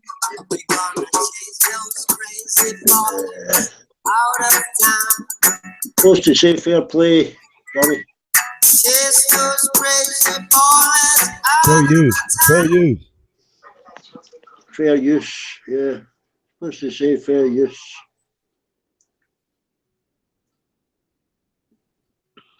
I wouldn't have thought Tommy was a rapper.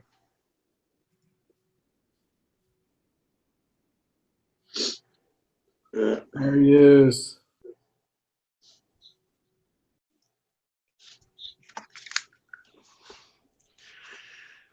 There's a couple of folks started a YouTube screencast channel.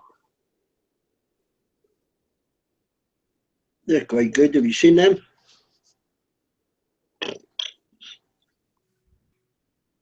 Good to hear you, Bob. Say what? You know them YouTube screencasts? Have you seen those channels? No, what about them? But when you text something, your text turns into voice. Quite funny. Yeah, I haven't seen that. Yeah, I was on one last night. You actually text something and it turns into a kind of robotic voice, but it's quite clear. Saves the person reading the text. It was a guy on playing on his game station thing, PlayStation. Right? He couldn't take his eyes off his screen to read the text, so whoever texted him, it turned into voice. He's playing Grand Theft Auto.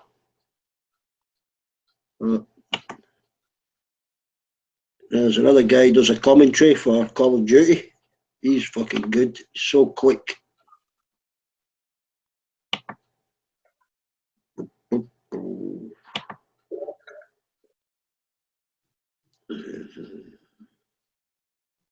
That's right.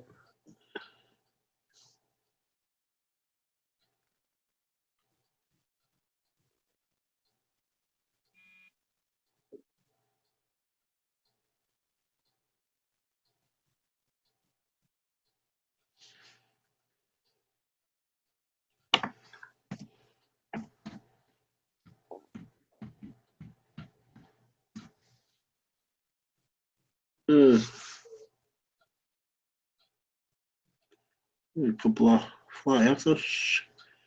Try Ghost has just been added. A flat earther? Who added the flat earther? Oh, what happened? Tech joins the chat and then everybody leaves because he fucking talks shit all day. Poor guy. Yeah, it's a little gay Aussie's back again.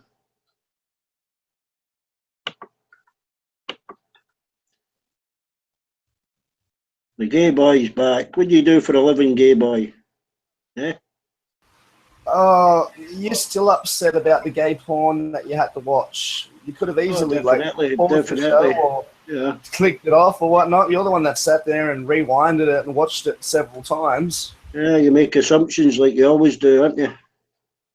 What do you do Makes for a an living, ass gay out of boy? you and me, and I know that you like the Gay boy. ass. What do you do for a living, I know eh? that you like to What talk do you about work gay at? sex. What do you work? You I know scrounge you like off to talk estate. about What gay do you do sex for a a lot, living? so Are you a just trying to hook scrounger? you up. Are you on welfare? Yeah? Do you like to some suck kind my of balls? kiddie on training course? Like What do to you do talk for a about gay living? sex? Yeah. Gay sex and that. Tell Look us how that many you people scrounge left off since estate. Do you scrounge off estate, boy? Yeah? Look how many people left since you started talking. No, the left since you come in, you prick. You're that fucking big-headed. You didn't even notice that. Beg your pardon? Beg your pardon? I tried to understand what you were saying with your weird accent. Your brain won't understand what I'm saying, boy. You need to get out and travel instead of sitting there living off estate. Get yourself a job. Oh. Oh. You're so informational, Quebec. I have so much to offer. Scrounger. Yeah. What do you do for a living? What's your gainful employment? Yeah. I wonder what you do for a living. You're hiding behind the... I'm retired. I've already stated I'm retired. What do you do for a living? Nothing? I'm retired. I'm retired. I'm retired. Oh, you're retired. Oh, so you're over 65, are you? You sound like you're retired too. Yeah. You don't do fuck all for a living, do you? Is that what you're saying? Some old seedy guy sitting on the internet talking shit. Can't think of anything to say when someone asks you what job do you do for a living? Huh? What job do you do for a living? Why would I answer you? I already told you you're fucking deaf. I'm retired. You're fucking obnoxious prick. Are you tired or you're retired? So what do you do for a living? What do you do for a living, boy? Retarded. Are you retarded? You're a retard for a living. You're a retarded. Is that what you said?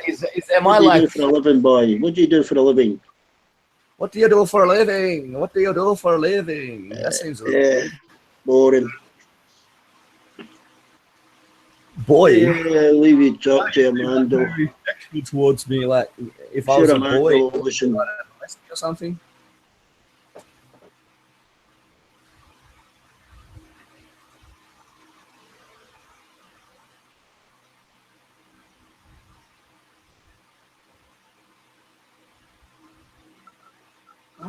Did you say? I think he said he's retarded. Yeah, there he left.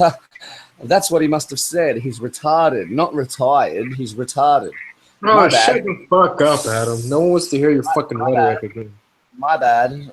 I thought he said he was retired, but I guess he said that he's retarded. That sort of makes. You're the one who's retarded. That sort of makes sense now. That he's retarded. And you? What are you? I'm whatever you want me to be. Retarded. Okay, I guess so.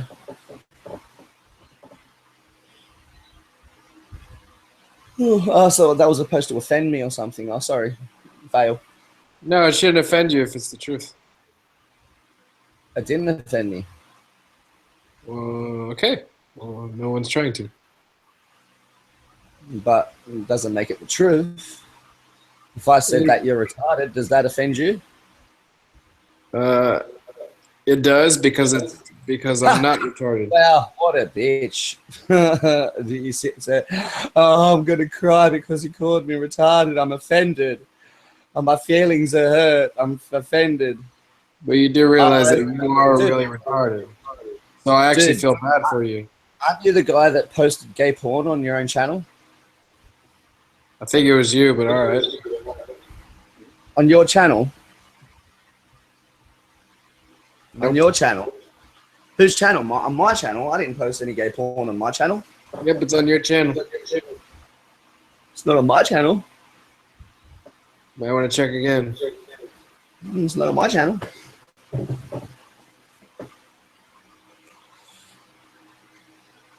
You're a little bit butthurt over that, aren't you? Why?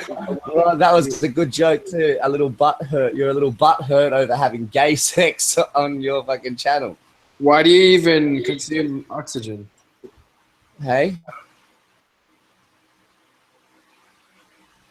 Hey? Like the horses eat? Hey? Why do you even consume oxygen? Why do I even consume? Why do I even? Is that a real question? Why do I even? And then you're like consume oxygen. So I'm not too sure. Why do I even? What am I supposed to be evening out? Why do I consume oxygen is what I think you were trying to say. Because if I didn't, then I think I would die. Is that right? Is that the correct answer? Is it a multiple choice? It's not multiple choice. No. Hello. Bob Pie. Yeah. Are you still butthurt over all that? I thought you said like you're over that. I could give a fuck, honestly. Why are you still crying over it then? Why are you still angry? Why are you still upset? I never brought it up. You did. You're the one that's upset, and I know why you're upset, so I'm just trying to address the issue. Yep, that's not the issue. What's the issue then? That you're a cum-guzzling slut bear. Ha! Thank you, I guess. And you're a sniper, and you're a waste of fucking time on these hangouts. Beg your pardon, I'm a what? A waste of time. No, but what? No, the first thing you said. Sniper. A sniper? I'm not in the military. You're a hangout sniper. What's that even mean? You know what it means. No, I don't. I'm trying to ask you, otherwise I would have known. I'm not too sure the people listening understand what you're trying to say either. I'm a hangout sniper. You can act moronic all you want, but you know what I mean. No, I actually don't. You're the one that's making up terms that suit an agenda. You're calling me some type of a sniper, and I've never been in the military. I've never even shot a sniper. rifle? Yeah, I don't think you're acting retarded. I think you really are. Can you elaborate what this apparent sniping, hangout sniping is? Nope. No. Oh, look, it's your bitch boy Troy. There he is. Yeah, look. Oh, so when somebody joins that has their own voice and is willing to use it, they are somehow my bitch boy. That's good then. At least I'm going to have a legitimate following. At least my followers are going to be truthful to themselves. Unlike you like watch gay porn and put it on your channel.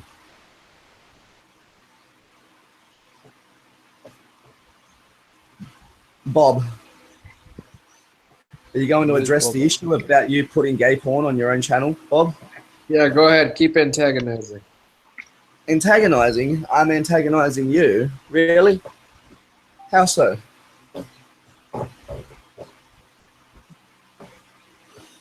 You and your little bitch boy Troy in here. I just think I'm saying something truthful. You have gay porn on your channel. I'm not too sure if you've still got it on there, but you did. Why is it that you and your bitch boy Troy always show up at the same time to spout your bullshit and rhetoric? At the same time, considering that I joined before you even joined. That's very weird of you to say. So if Troy, this kid, 17-year-old, feels like he wants to join a hangout and I happen to be on the hangout, somehow that makes him my follower and he's joined me at the same time. I've had discussions with several people. You're the one that can't have a normal discussion with anybody. I don't think I've ever heard you even have a normal discussion with anybody. Soon you're going to get yourself like ostracized by the fact that you don't actually have anything to add. I'm not going to have to do anything. You're the one that posts gay porn on your own channel. You don't have anything to offer but gay porn. You accuse people of being in the military or some type of sniper when I've never even been in the military.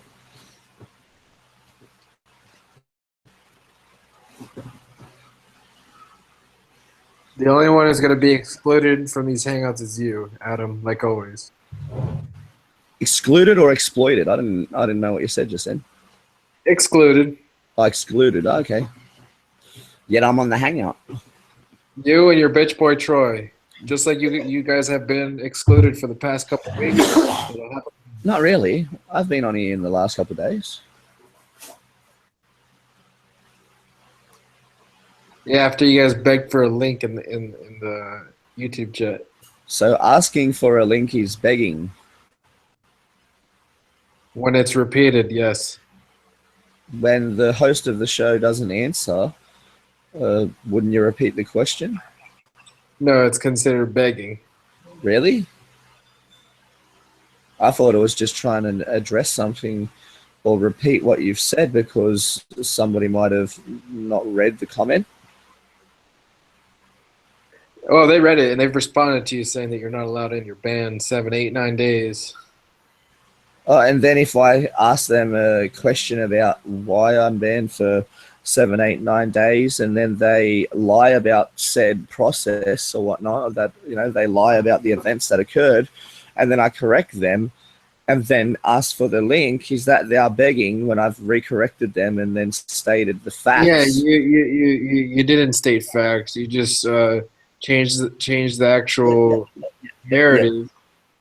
And the narrative. No, I tell them facts. I tell them what actually occurs is people remove me from the hangout, and then if I retaliate, and after the fact, you come in here and you try and beg for the link. I try to beg, but I come in here. So if I'm already in here, then why would I be begging for the link? Not in here, into the YouTube chat. Into the YouTube chat, and then I beg for the link by asking for the link. You begged for it, yes. Okay. You're entitled to your opinion. It doesn't really mean anything to me. Opinions are like assholes. Everybody's got one. And your one seems to stink. because you pay gay porn on your channel, so why would I listen to anything that you say, really? I don't even know why Armando lets you on his channel, considering he's supposed to believe in Jesus and homosexuality is like sin and forbidden. Then I don't know why he'd let you on his channel, considering you've posted gay porn on your own channel.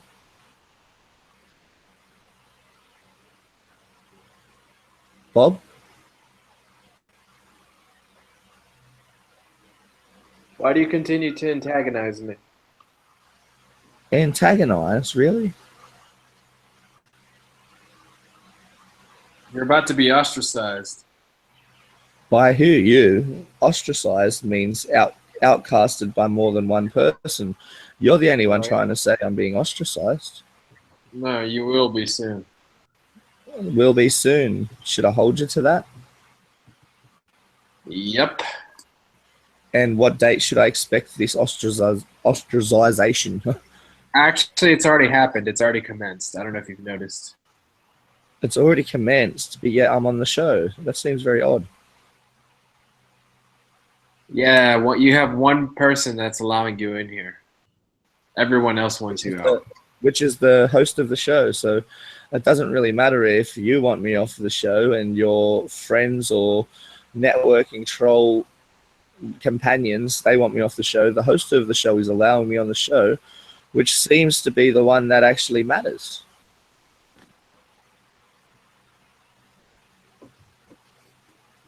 You're the one that has to participate in removing people from the hangout because you can't handle trying to debate or discuss anything. How much does the paycheck you get? What's the paycheck you get? How much? Bob High? You're paid to be here, right? No, Bob High? You're getting a bit angry inside. Are you crying? I'm sorry if I made you cry.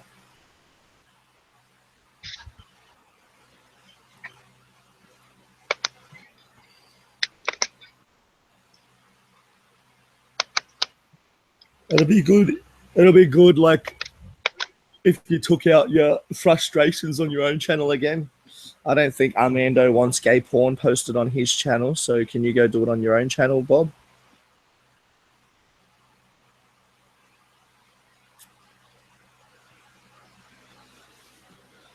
No? You don't want to answer? No reply? Fuck off, you keep trying to antagonize me. Antagonize, really? So using your rhetoric against you is now somehow antagonizing. Because I'm just repeating similar things that what you've said and say to me and everybody else that you disagree with constantly. I'm not the first person that's called you out and said that you have nothing at all to offer.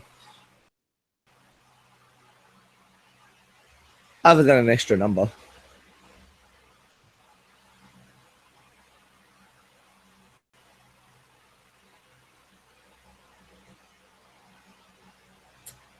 Bob, I suppose you could get it like some type of a position at the gay porn trolling network, if there is such a thing. You're just a fucking clown. You're a fucking comedian, dude. Seems like you like to promote gay porn, so why don't you try to get a job as a paid troll in the gay porn industry? You promote it. You're a clown, you're a comedian. I'm a comedian. If I'm a comedian, that means I'm funny.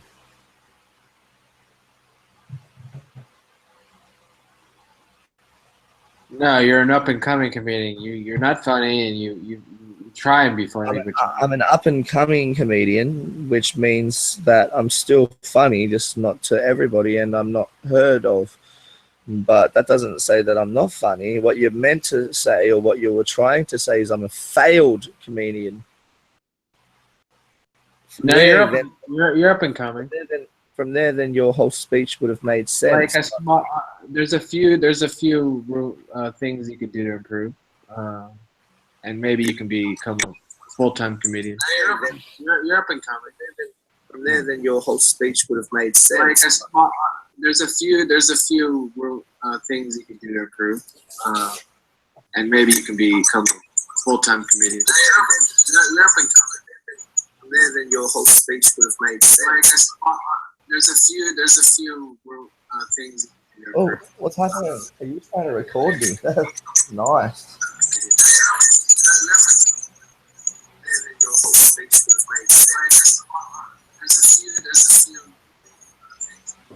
Oh, somebody's microphone's like scratching out. Is that you scratching on your microphone, Bob? What else do you use your microphone for, Bob? Do you use it as a seat?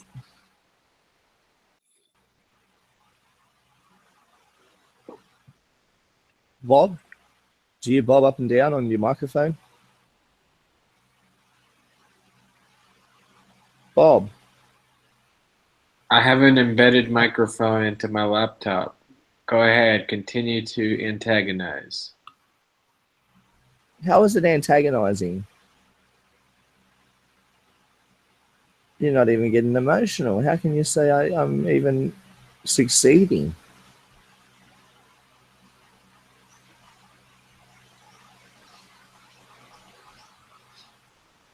And plus, it's not really antagonizing when all I'm doing is telling the truth that you had gay porn on your channel.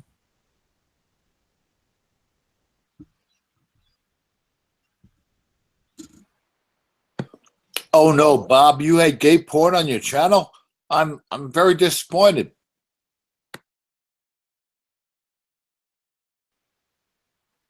Each to their own. I don't hold anything against him for his own personal preferences, but each to their own. But Adam, didn't you try to snipe us with fucking ass fucking? I'm not the one that owns the channel, so it's not my channel that these ass fuckings go onto. I just want to get it straight. I'm sorry, bro. It's not my channel that these things are being uploaded to. I'm not the one that's going to be associated with the gay porn being on my channel. So let me get this straight. You can throw gay porn on somebody else's channel, but you're not responsible. They're responsible for what goes on their show. Okay. They're the uploaders of the video. I got you. Okay.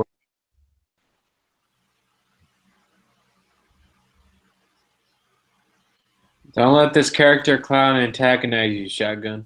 If Armando didn't want me to do it, or whoever else has fallen victim to the nice old slap, then they would have removed me before I posted the gay porn, considering I told them I was going to do it, and they let me do it.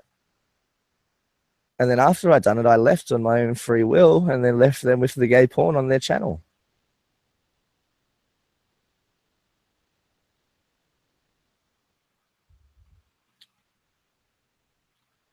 I find it very appropriate to treat people like that, exactly the way that they try to treat others. Adam, if you're into gay porn, I don't hold that against you, brother. Oh, it was very entertaining to see Armando's reaction. So don't get me wrong, I enjoyed doing it because I got the reaction I wanted. Armando raged. Bob High is still going on about it, and it was months ago. It's all these people, that's all they have. They sit there and spam the same thing that, oh, he posted gay porn on my channel. It's not, it wasn't on mine. I didn't post it on there. I didn't post it on my channel. If you can go to my channel, I have videos and I'm talking on my videos about an actual topic.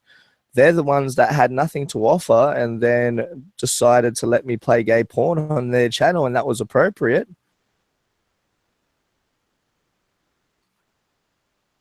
If they come to my channel and asked if they could post gay porn, I would have said no and kicked them off the show.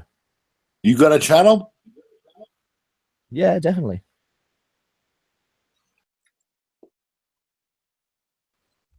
I've exposed paid trolls for years. Haven't I, Bob?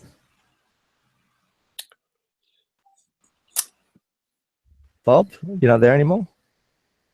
He must be going to watch his what Bob done was he actually recorded the clips that I've played on his and Armando's show, and now he uses them within his own personal spank bank, if you wanted to call it that.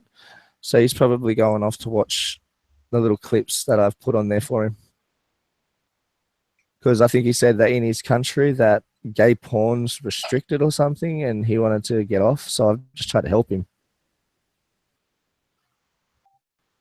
He tried to say to me that he wanted dirty pics of me and to send him nudes and whatnot. So instead of doing that, I just tried to like help the guy out. Each to their own. If he wants to watch gay porn on his own channel, then so be it.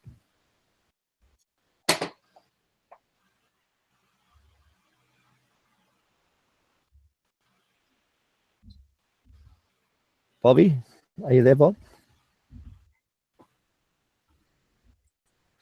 No. It was fun though, Bob. I made your friend D-Beck leave. It was real fun. Poor guy sat there, thought he was going to antagonize me, and yet he just got trolled the fuck out of. Trolls that get trolled. I don't think you can call yourself a troll if you're the one that's getting trolled.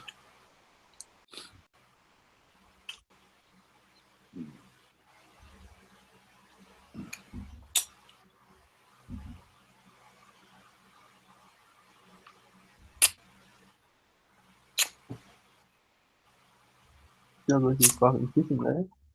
He's kissing his fucking mic for a morning.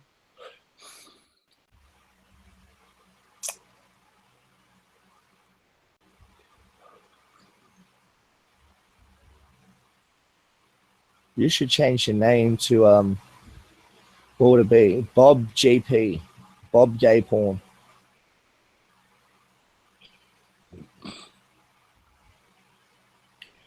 Adam, you keep on Like, poking, don't you? Like to keep on poking, don't you? oh, but he likes to poke too, just not the same holes that other people like to poke.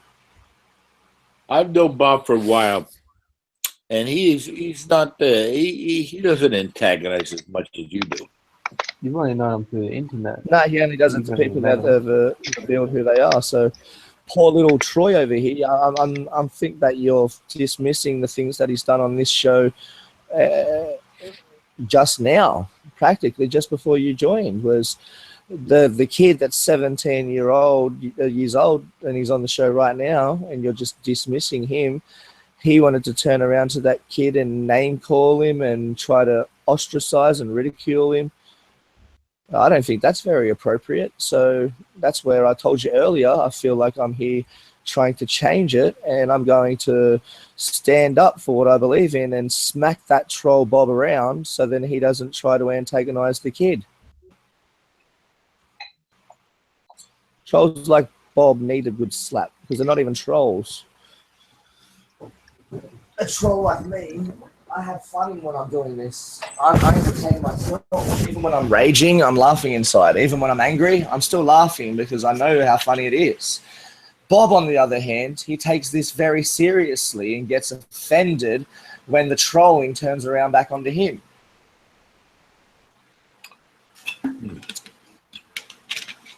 And then he takes his frustration out. And then he takes his frustration out on 17-year-old kids. Like Troy? Like Troy, as an example.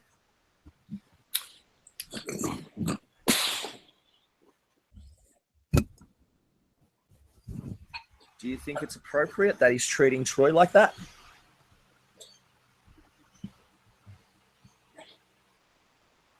Maybe you do. Maybe you feel like it's appropriate the way he's treated Troy.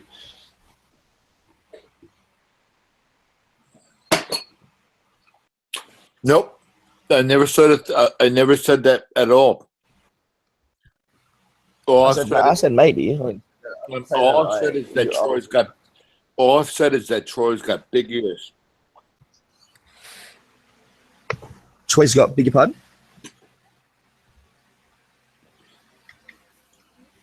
Troy's got big ears, did you say? I've got big ears too. Tootie's got a big neck. Tootie's got a big neck, and Troy's got big ears. No big deal. It's amazing that when you show your real face, then people like to try and use it against you. It's not my fault, Troy's fault, nor Tudor's fault what we're made like. That was the product of two people reproducing. Obviously, you're going to take features from both parties, and if one of them happens to have a bigger ear set, then you might get the bigger ears. If you are lucky enough, then your dad has a big penis, you might get a big penis too. But people like Bob High, I think he overcompensates gay porn on his channel. Sort of like the little dick guys that go out and buy Porsches. True. Very true. See, that's why I can see that. Bob High, he overcompensates because he knows he's a pathetic troll, so he just makes personal attacks. You haven't heard me call him out about his gay pink shirt, but yet everybody says it's gay as fuck.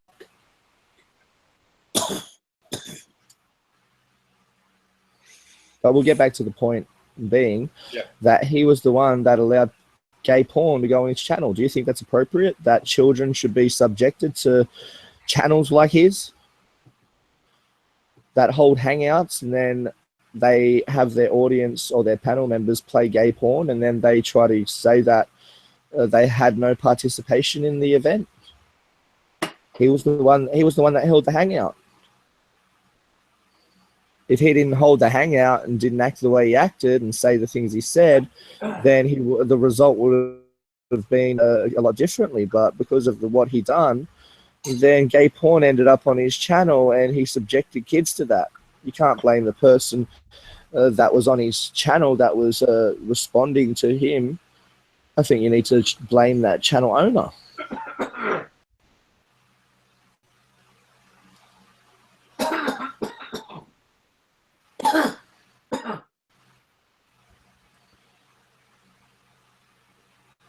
It's like if I went onto the Alex Jones show and I was actually on the show itself, then I tried to show some type of inappropriate material, that wouldn't be aired to the public.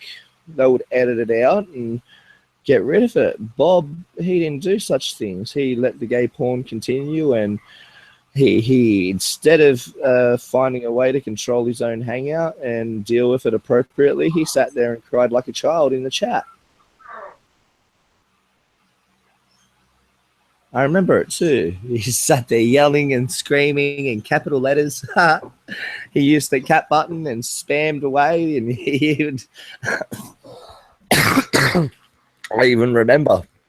Oh, my photographic memory kicked in then, Bob, and I had a good laugh when all I had seen was your comment that said, and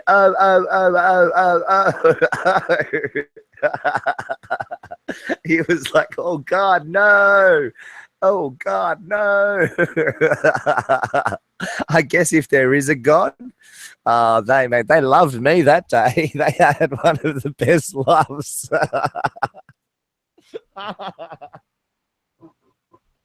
Oh God, no.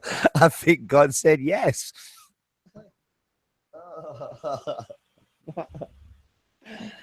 Because if God loved you, Bob, then God wouldn't have allowed that to happen to you. But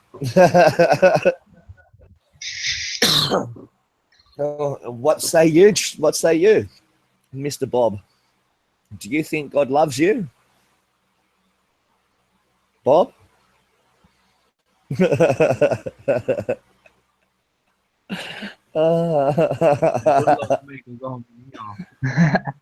how I found it. I didn't find this God when I loved me. Bob's not liked by God. He even said, oh God, no. Like he was calling out to God to try to stop it, and God didn't stop anything.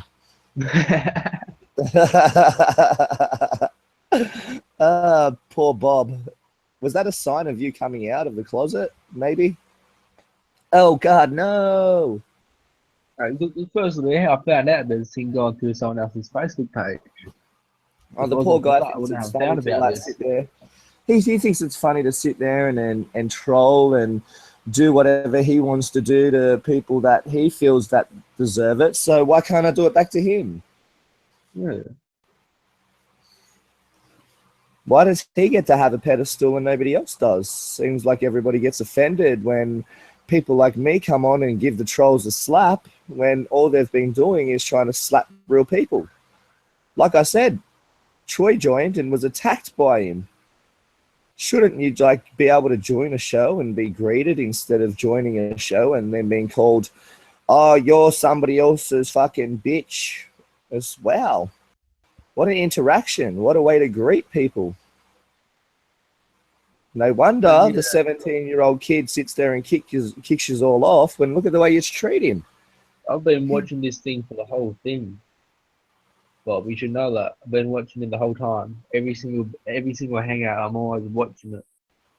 Yeah, see, it's a bit weird that they think that they can like name call you and do all this shit to you, and yet, you know, when you come on and you retaliate to them, I understand why you'd kick them off. They talk shit about you. They put your name in the title of their shows, which is actually against fucking YouTube's regulations. You could get that channel, you can get that video taken down and get Armando a strike on his channel for using your name. They think it's appropriate to do those things, you know, use people's names and then block and ban the people that they're using the names of. Yeah, but when it happens to them, it could have been his cousin. When it happens to them, they cry. Look at him. Look at Bob. He won't speak anymore. He just got his ass slapped around. Probably getting a bit kinky. He's probably going to watch some of his personal spank bank. And the other person, what's his name, came on Imsam. He said he could have been his cousin. And everyone knew what Troy they were talking about. So, not going to be his cousin then, or apparently his cousin. And he has a dog picture up and nobody knows who he is. Nobody knows who any of these trolls are. That's the thing, is they remain anonymous and they attack real people. Like you know, I'm using you as an example, Troy, because you're 17 years old. You've shown your face. You're here on a regular basis, and you try to actually help these people with a number, whether they realize it or not. And yet, the way they're treating you is in a way or a fashion that is very severe. It's cyberbullying, and they all might think it's fun and games, but I'm 31 years old and I don't think it's appropriate. So instead of doing, insufficient reports, irrelevant reports to YouTube that do nothing, I've done the appropriate things now. I've contacted the authorities, actual legitimate authorities over it. I've told them that they're attacking an underage kid, and the police took it very seriously yet again. So the channel's under investigation for yet another claim against it. And considering that they're known to not be truthful about who they are, I think that, you know, the slap that they get in the long run is going to be severe. And that's probably why they do the things they do and do it in a manner that they do it in. Because if they were to reveal their identities, then there would be a lot of people and repercussions. A lot of people that will go out and start to sue these people. That would get them from defamation of character to slander to cyberbullying to there's probably other charges too that I'm unawares of that they could get charged with. I'm just rambling some of them off the top of my head that I know that they'll get charged with, and the ones that I've mentioned, they entail jail sentences, imprisonment. Are you scared, Bob? Because nothing will happen to me for posting gay porn on your channel. I didn't break any rules or regulations, all right? You had every opportunity to kick me off and you didn't. You let it continue, all right? So you can sit there and cry about it, and then you can try to make out like I'm a sniper of some type when I've said I haven't been to the military. You can say I'm a sniper, but the fact is I'm using the features that were given to me by Google. Easy, Adam. Come on. Why is Bob upset? I mean, we're just a small chat here. Everybody knows each other. I mean, why do you feel that you have to fucking snipe people? I just don't understand it. I don't snipe. I remove people from the hangout after. No, listen. I remove people from the hangout after I've been removed.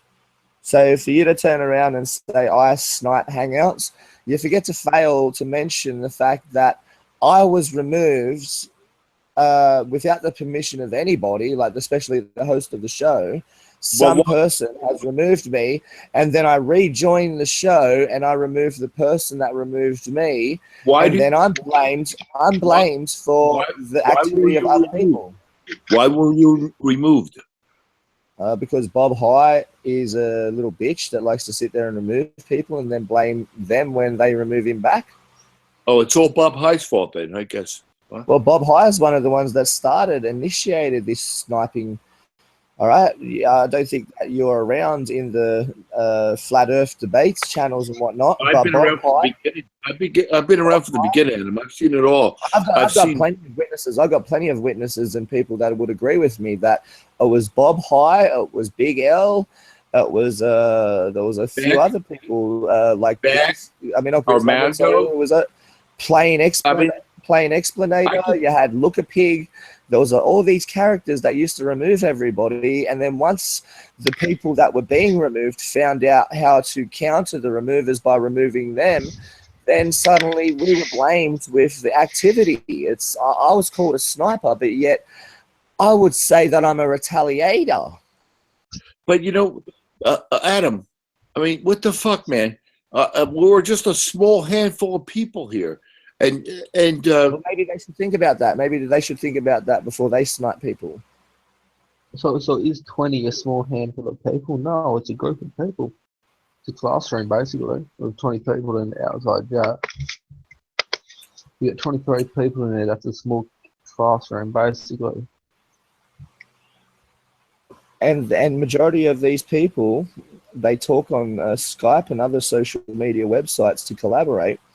And they actually plan their little sniper attacks in a way where they can blame people like me. So you sit there and other people have sat there like Bob and said that I'm the one that is a sniper when, like I said, he was the ones that originated it. He comes from the original dickheads that removed people from hangouts and everybody was oblivious to what was going on. Adam, I had to learn off Troy. I had to learn off a 17-year-old how to actually remove people from the hangout. I was oblivious for months on how to actually do it. Adam, I didn't realize how they were doing. I thought it was a hacking. I thought they were doing some type of a hacking process and kicking people off due to their IPs. So I used to reset my modem and whatnot and try to rejoin, thinking that my IP was being blocked or something, only to realize that they were just using a feature. And so I used the feature that was available to everybody, still is. And then I was suddenly blamed as being some type of a sniper when I just used the same tool that was used against me by the people that blame me now for being responsible for it when I'm not. Retaliation is retaliation. It's like if you hit me in the face and then I hit you back, you know that you're the one that gets charged, not me. Because you hit me first. You hit me first, I hit you back. You still get charged, dick fuck. I'm allowed to retaliate. I'm allowed to defend myself. Yes, you are. I agree with that. So there you go. So now address the issue that Bob High was one of the original snipers that sniped people for months on end. And every time he was exposed as being the sniper, he would try to use it in a way, in a fashion where he took a pedestal and a king type status, where he would threaten the owner of the hangout. If people like me were to enter the show, he would threaten the owner of the hangout that he will shut down the show and post porn and whatnot on it. So then the owner would then not give the link out to people that this Bob High was suppressing because he was scared. So I just retaliated appropriately, and instead of fucking around and bullshitting, I joined his own channel. I joined his show. Unlike the bitch he is, you know, he sits on fucking all other people's shows. Well, he manned up And then I manned up. I joined his show, kicked him off like he threatened other people, and then posted it. Okay, Adam.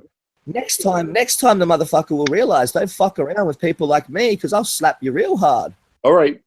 We can understand that, but I just want to reiterate that we're just a group of a few small people here, and every once in a while, a bunch of us will just poke just to poke.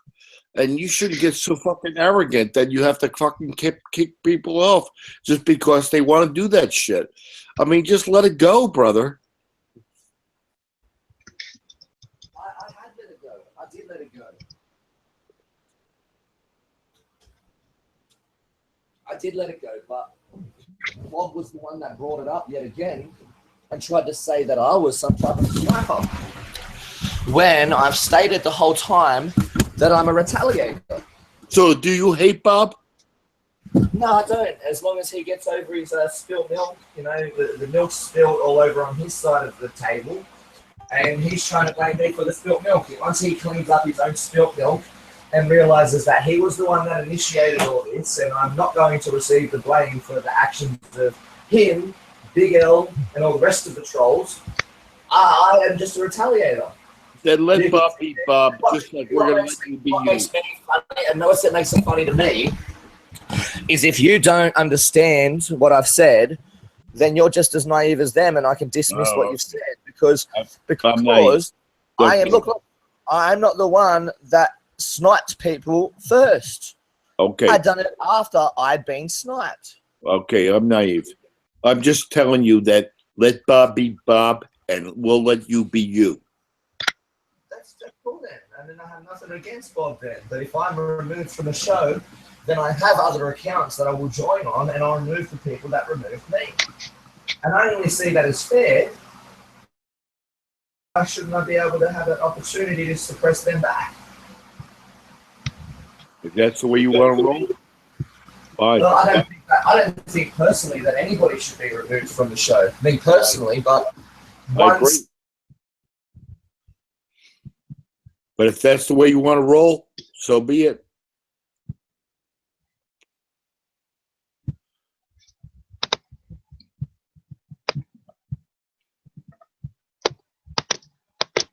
Oh, Bob, you didn't do that, did you?